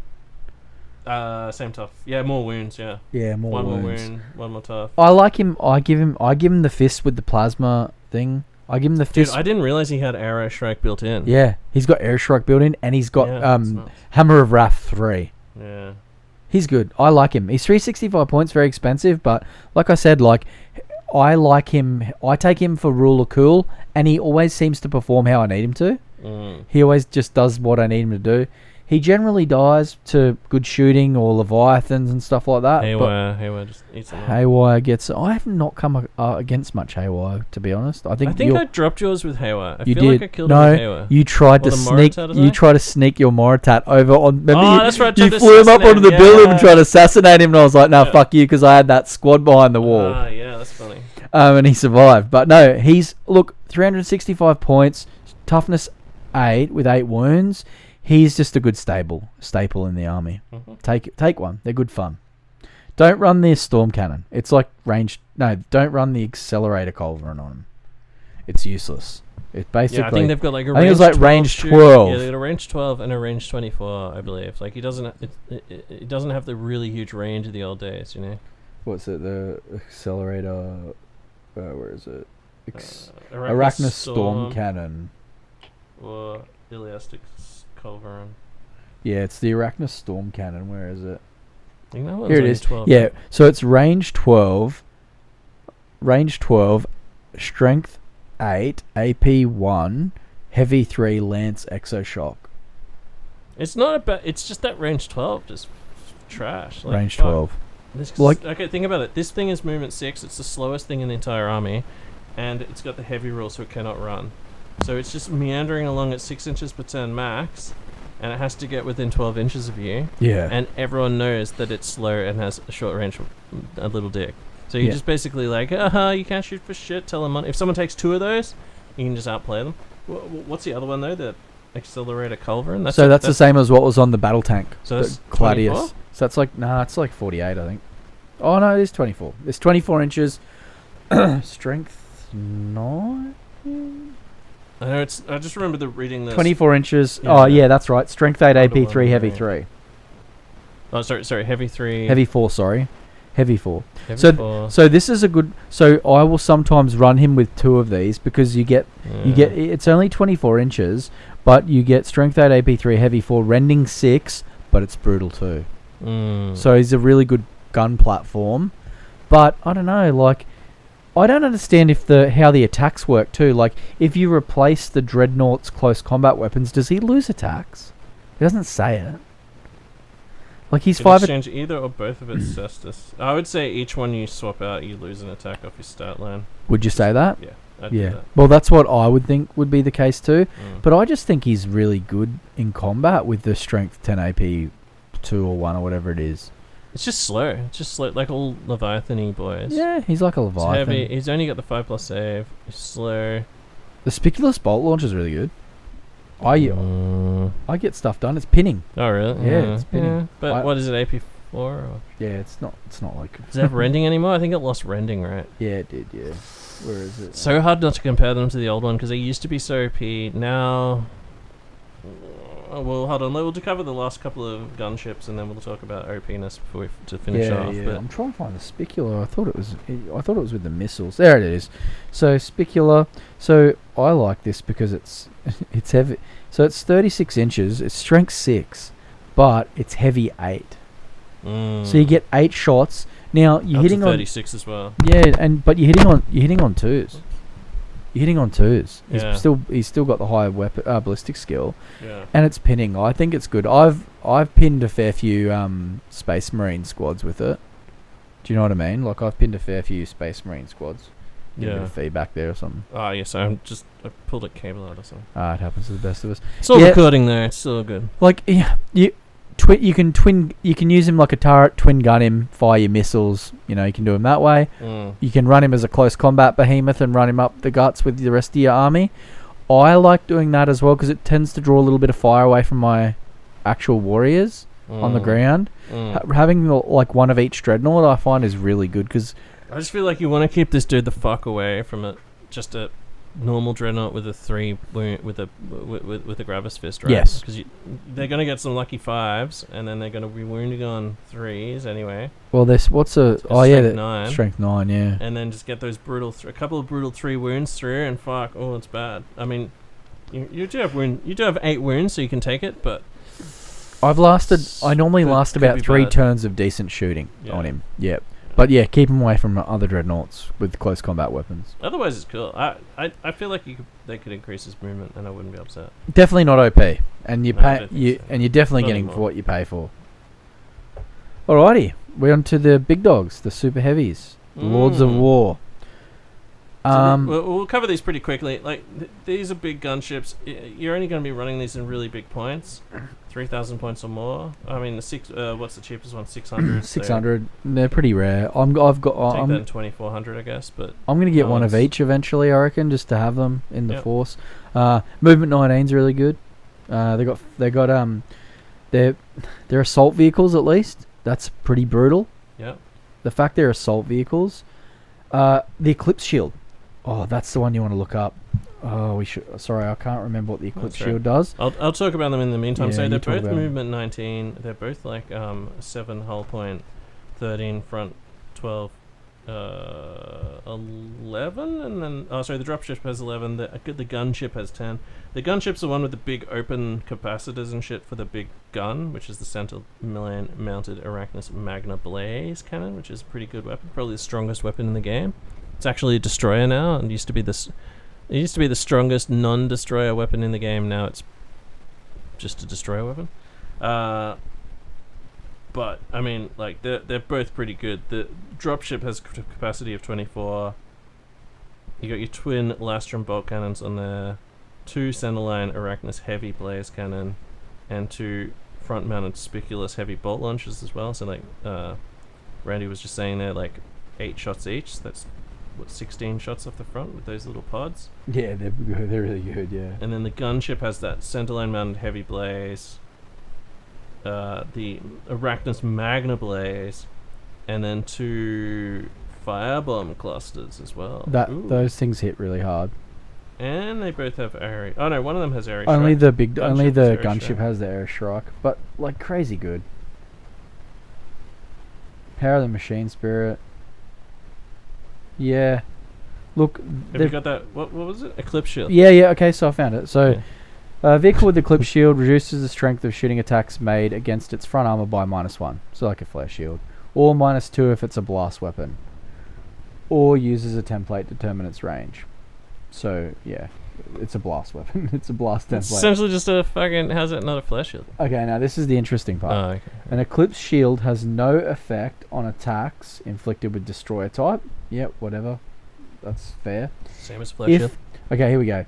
If a shooting attack targeting the front armor of a model with the vehicle type with an Eclipse shield inflicts a glancing hit or a penetrating hit, then that model with the vehicle type immediately gains the Shrouded 5+ special rule against all subsequent shooting attacks targeting it in the front armor during the same phase. So if you shoot at me, if you shoot at me and it inflicts a glancing hit or a pen, then every shot after that I get 5+ shrouded. Pretty good. Pretty good. I like it. Shrouded, yeah. It's better than nothing. It's better than just a flare shield. Yeah, it is. Yeah. I think I like it too because don't forget it's lumbering too. Remember, lumbering transport or whatever it was. So it was like, what was lumbering? It was in the rule book. It's not in this book. I'm not for me. Sorry guys, I haven't used this one before, so I can't remember. I remember the lumbering rule was pretty good. At you for forgetting lumbering. No one knows what lumbering is, but and not just that, but like it's got 7 hull points too. That's pretty good. Look, let's be honest. If you're going to be running a super heavy with these guys, you're going to be running a Warhound at that price. You know what is a Warhound? 850. Some knights or some shit. Yeah. Yeah.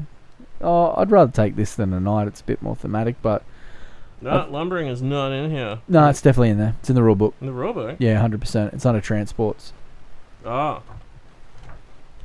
I only know because I looked it up. Like it's not even universal special rule. I looked it up about 2 months ago. I think it was. I just can't remember because it was. I've got way more in my life than just what fucker than Horus Heresy 2.0. You're trying to cool, you fucking nerd. You've spent it's 2.5 hours. You can't try and too busy cool going to the gym being a chad.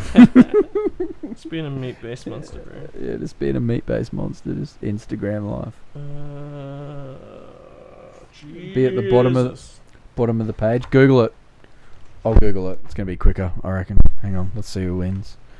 Let's see. Lumbering. Someone sent me the link. Actually, I think it might have been Harley. Lumbering transport. Yeah. Let us know, guys. Anyway, send some messages, and if you guys are using these, or if you've used them in the new edition.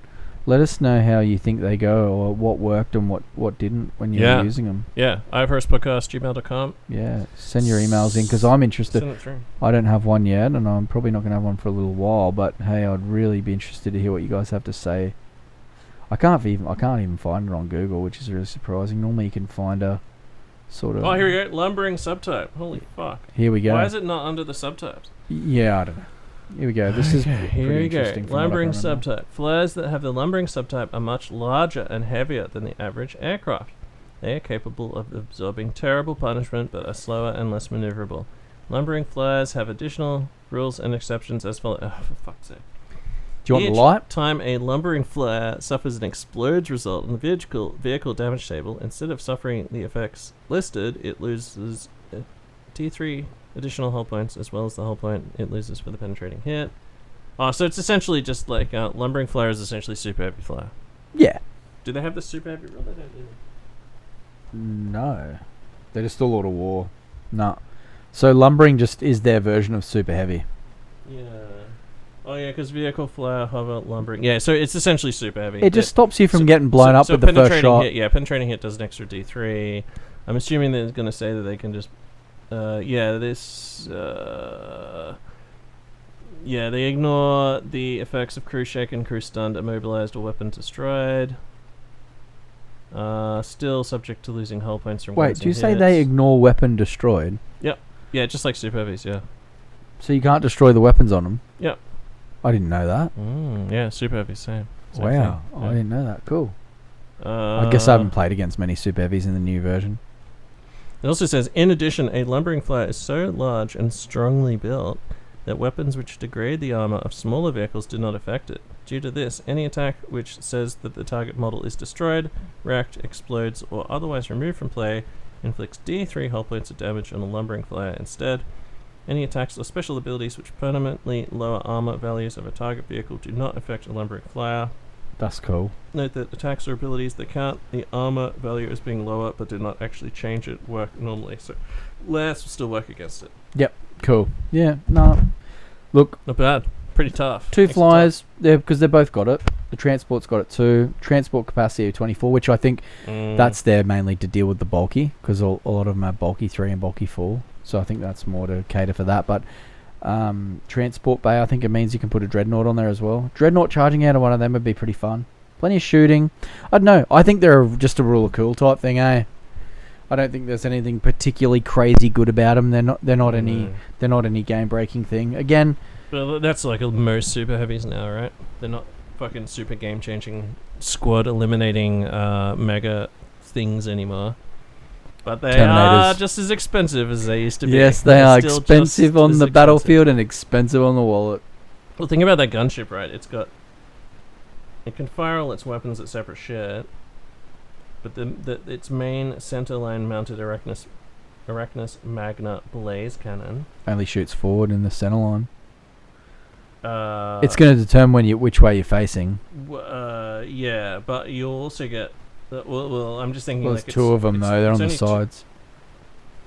Oh, that's the Arachnus heavy blaze.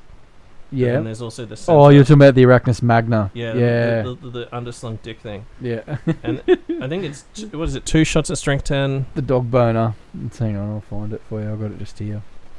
So it's... So the Magna Blaze is 48 inches, strength 10 AP 1, destroyer 2, lance, exoshock 4+.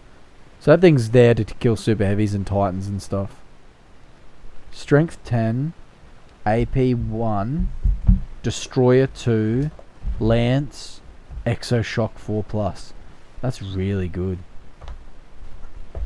Yeah. How does that work on the battlefield? My rules. Junkie. I just want to look up the destroyer rules. Destroyer's D3, I think. D3 hull points per each hit. The word destroyer is not in the index. Yeah, no, we had trouble finding this. This got brought up because of the Warhound Titan's weapon was destroyer. I'm almost certain it's. Destroyer 2. I think it's the amount of damage it does. So like it does. That's not how many shots it gets? I think it does 2 destroyer shots. Yeah. So 2 destroyer shots at strength 10 AP 1. And destroyer shots do D3 damage, I think. Okay, so D3 hull points? A model making a shooting attack with a destroyer weapon attacks the number of times indicated on the weapon's profile. Whether or not the bearer has moved. Okay. A model carrying a destroyer weapon can attack with it in the shooting phase, still charge in the self phase. I think it's a whole. Okay, I think it's a whole point thing. Okay, here we go. Yeah. In addition, when a destroyer weapon inflicts a glancing hit or a penetrating hit, it inflicts D3 hull points of damage instead of a single hull point. When a destroyer weapon inflicts a wound on a non-vehicle model, inflicts D3 wounds instead of a single wound. Yeah, so if D3. you fire that thing into a dreadnought, you do D3. So you could do 6 wounds. Strength 10, yeah. 2 to 6 wounds.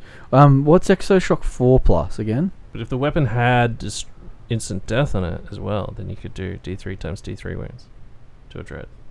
Because the instant death will get a D3 on each one of those. Is Destroyer rule bring that out? No, it doesn't. So you could kill a dreadnought if you rolled both hits, rolled 2d3 and got 6, and then all 6 of those wounded. And they didn't pass any of their you'd have to hit twice, both of those would wound, and then each of those would roll 3s. Then you'd have to you couldn't do it. There's 7. How many wounds are they? Oh, normal dreadnought, like a Contemptor. What are they? 6? Yeah, you could do a 6. You could do a dreadnought. If you got lucky, yeah. But like, fuck, it's on a 650 point super heavy flyer. I'd expect that. Those things they're for shooting vehicles, man. They're Lance Exoshock 4+. You're going to be shooting vehicles. Strength 10 AP1. Yeah. I'm not going to be wasting my time shooting dreadnoughts. And then Exoshock, what was it? Exoshock? 4+. 4+. So you could do 2 times D3 damage and then roll 2d6 again. On either of those is a 4+. Yep. Then you do another strength 10 hit, which would do D3 damage. So you could get do up to 12. Yeah. That's pretty good. Yeah, it's not bad. Yeah. That's good. Let's get one. Good rolling though, mate. You have to have good fucking rolling. I always have good bloody rolling. And then 48-inch range, so you just sit on the other end of the table and go I don't think you can sit because you're still a fly. Don't they still have to move around and shit? Yeah, they move on, but like, hover. You know what I mean. You could hover down. You could lumber around. You could lumber around in your little hovercraft. Lumbering around in my bullshit. And then just have like I don't understand why you can't mag lock a couple of custodes to the roof of this thing. Yeah. I mean, Sevatar did it. Why not? Why can he do it? Comes why can't with an area shark as well for fucking people off. What do you reckon, Tim? This is the first time you've played against me. You've played against Tommy. You've now had a deep dive into the book. Killed Valdor. You've killed Valdor. You've fought Valdor. You've killed him. 2.0. I don't know. Custodes. I've also seen a lot of people complaining on the internet about how strong they are. Yep. Mainly trader players, but I mean, obviously, because they're the people playing against them the most. Yep. I would say my opinion hasn't really changed, which is they're a wood chipper. Don't go near the wood chipper. Essentially, like the motto of my army is shoot weapon skill 5 shit to death, and then fight other stuff. Like don't fight weapon skill 5 stuff. With custodes, it's like, I don't want to fight any of that shit, and I don't want any of it near me. So you've got to just eat Marines up. AP3 Marines are fucked. Terminators, if they've got a 4+ save, even the 4+ invulnerable isn't enough because there's just so many strength 6 AP2 wounds. You don't get the instant death though, so the 2 wounds are still not too bad. Yeah, but Terminators, I even find with the 4+ invulnerable, I found just so many wounds. It's just so hard to. Yeah, I think some of the individual even win a combat. You're just losing combat so often. Mara Gal and Gal Vorbak give me grief, so they're quite good against me. Look, if you're going to go up against Custodes, you want Contemptor Dreadnoughts. Well, first of all, don't. Second of all, Dreadnoughts. Because they're the strongest thing in the game. Like, if you're going to be going up against Custodes, they're going to have Dreadnoughts anyway. You want to take Dreadnoughts to deal with their Dreadnoughts. You want to shoot their line off the board. Yeah. And then whatever's left over is going to happen. Shoot all their little MSU Golden Boy units. Yep. Take advantage of your special rules against them. Look, like I said to Tim at the start of the night, they are very good, but a couple of bad dice rolls and losing your line troops will easily cost you the game. So, like, it's that same thing. They're definitely not what they were in 1.0. Yeah. They're not an auto win anymore. Exactly. You have to be smart with them. You can't just... If you make bad choice... Every time I make a bad choice when I'm playing a game with them, I generally am not going to do very well at all. You want to fight them on more open tables, if possible? Open tables. Force them to run in the open to get to you. Yep. What's the thing? The weapon that makes the difficult terrain? Phosphex? Graviton? Yep, Graviton and Phosphex are really good against them as well. Slow them down, especially if you're coming up against Aquilon Terminators. You slowed me down. 6. Slowed them to 4. Slowed them to 4. Clumsy idiots. So you got to slow. So think about what you got to do. You got to slow them down. Take some Dreadnoughts. Fight their Dreadnoughts with yours. I'm gonna say, look, it's not gonna be long now, and you trader guys are gonna be allying with demons, which is probably gonna lift the playing field a little bit for you guys to ally them in and deal with Custodes anyway. Hopefully, yeah. We'll see. You want to see what the demons. And then I'm gonna take some Sisters of Silence. Yeah. Then you need to. No, I'm not doing that. Yeah, I think disintegrators as well. I think disintegrators are a big one. With the majority of their armor saves only invulnerable saves being 6+. If you can get like, there's combi disintegrators out there. You can take disintegrator, Moritat, dual Moritat disintegrator pistols. A normal non-jump pack destroyer squad can take 2 disintegrators in there. A Seeker Sergeant can take a combi disintegrator. Las cannon squads, you can thin... Well, disintegrators are particularly good because if you get within that half range, it's 2 shots, hitting on 3s, wounding on 4s, and then you're only getting that 6+ save or die. And then that 2 shots could kill 2 guys. Yeah. Whereas las cannons are las cannons is good volume of fire, but you're not getting that instant kill. Death. Yeah. One of the best sources for disintegrators is nullificators, which makes nullificators one of the best units. If you get nullificators, like my ultimate fucking custodes, I was thinking about it. My ultimate custode destroying unit is like maximum nullificators, all with disintegrators, and then a warmonger to teleport them in. Yeah. Just get them where you want them. Hope the Aerie Strikes doesn't fuck them. And then just pump like all those rapid fire disintegrators. You're going to take some wounds yourself, obviously, because it gets hard AP too. But you should just be able to vaporize like custode squads with those.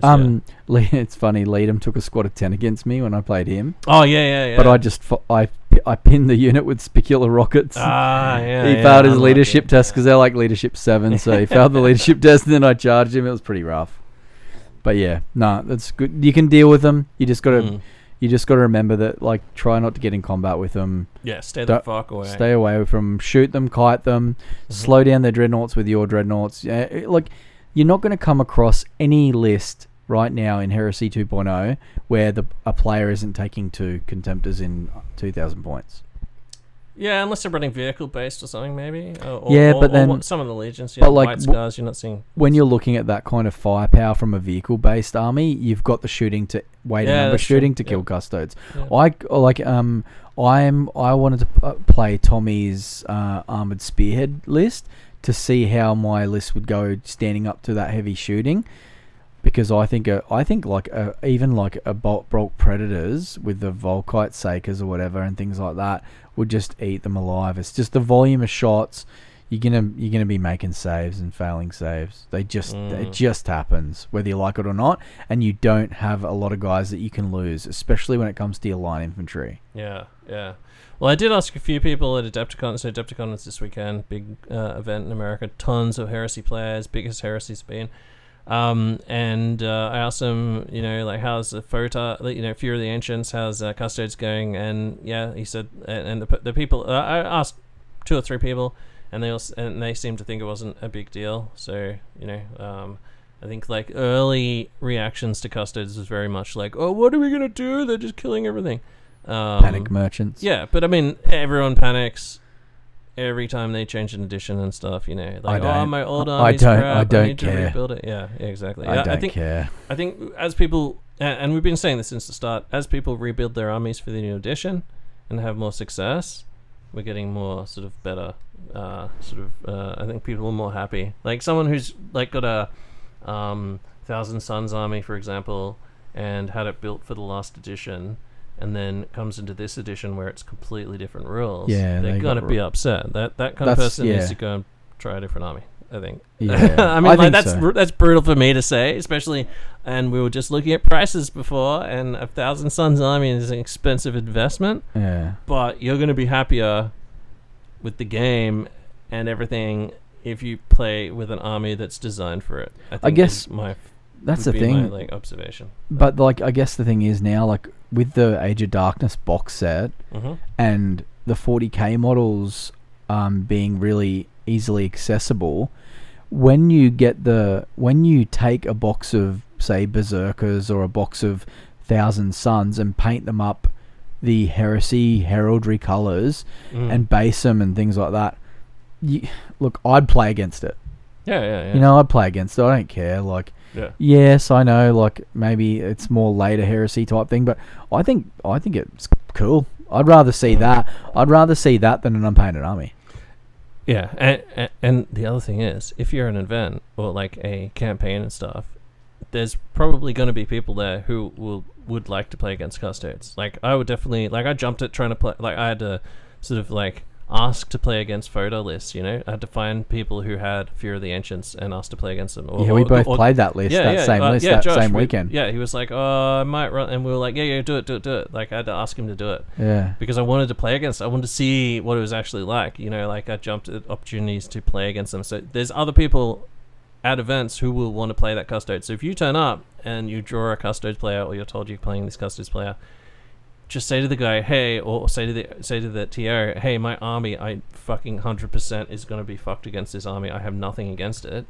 I've literally got nothing in the fuel tank. Can you give me some secret fucking mission where I can gain some campaign points for my team other than just dying? Yeah. Or can I play someone else? Can we find someone else who wants to play against this list or might be better at playing against this list? That's why campaigns are so good, where you have loyalist and traitor, because then both sides should theoretically be able to get amongst themselves to say who's going to take on the Custodes, who's going to take on the, you know, 2 massive Galvorback and maximum Marigal army. That's and soon to be possible demons too. Yeah, who wants to take on the demon list? So, yeah, I think, like, there's ways around it without just, you know, people having to sit for 2 hours getting shot off the table. If you take more of a community-minded idea of it, like, who's going to take one for the team, rather than, suck shit, Randy, you got to play the fucking Custodes now, suck shit, you're going to get shot off the table or whatever, you know? Like, rather than...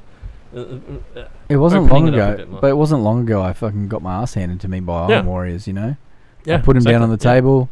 You hammer and anvil. You can lose. Yep. They can lose. Not like the last edition where they couldn't lose. Really, like I physically couldn't lose a game with them last time. But you were playing points down. I was playing points down and winning games, and they were one of the worst. Yeah, playing against the meta, playing not even the meta of them, and still winning. But now, actually, every game I've played with them so far, I've had to put a fair amount of thought into what I'm going to do, because losing my line and not having the vehicles there to secure on that other mission and things like that, and being outmaneuvered by, you know, jet bikes and things like that. I don't know, like, it just...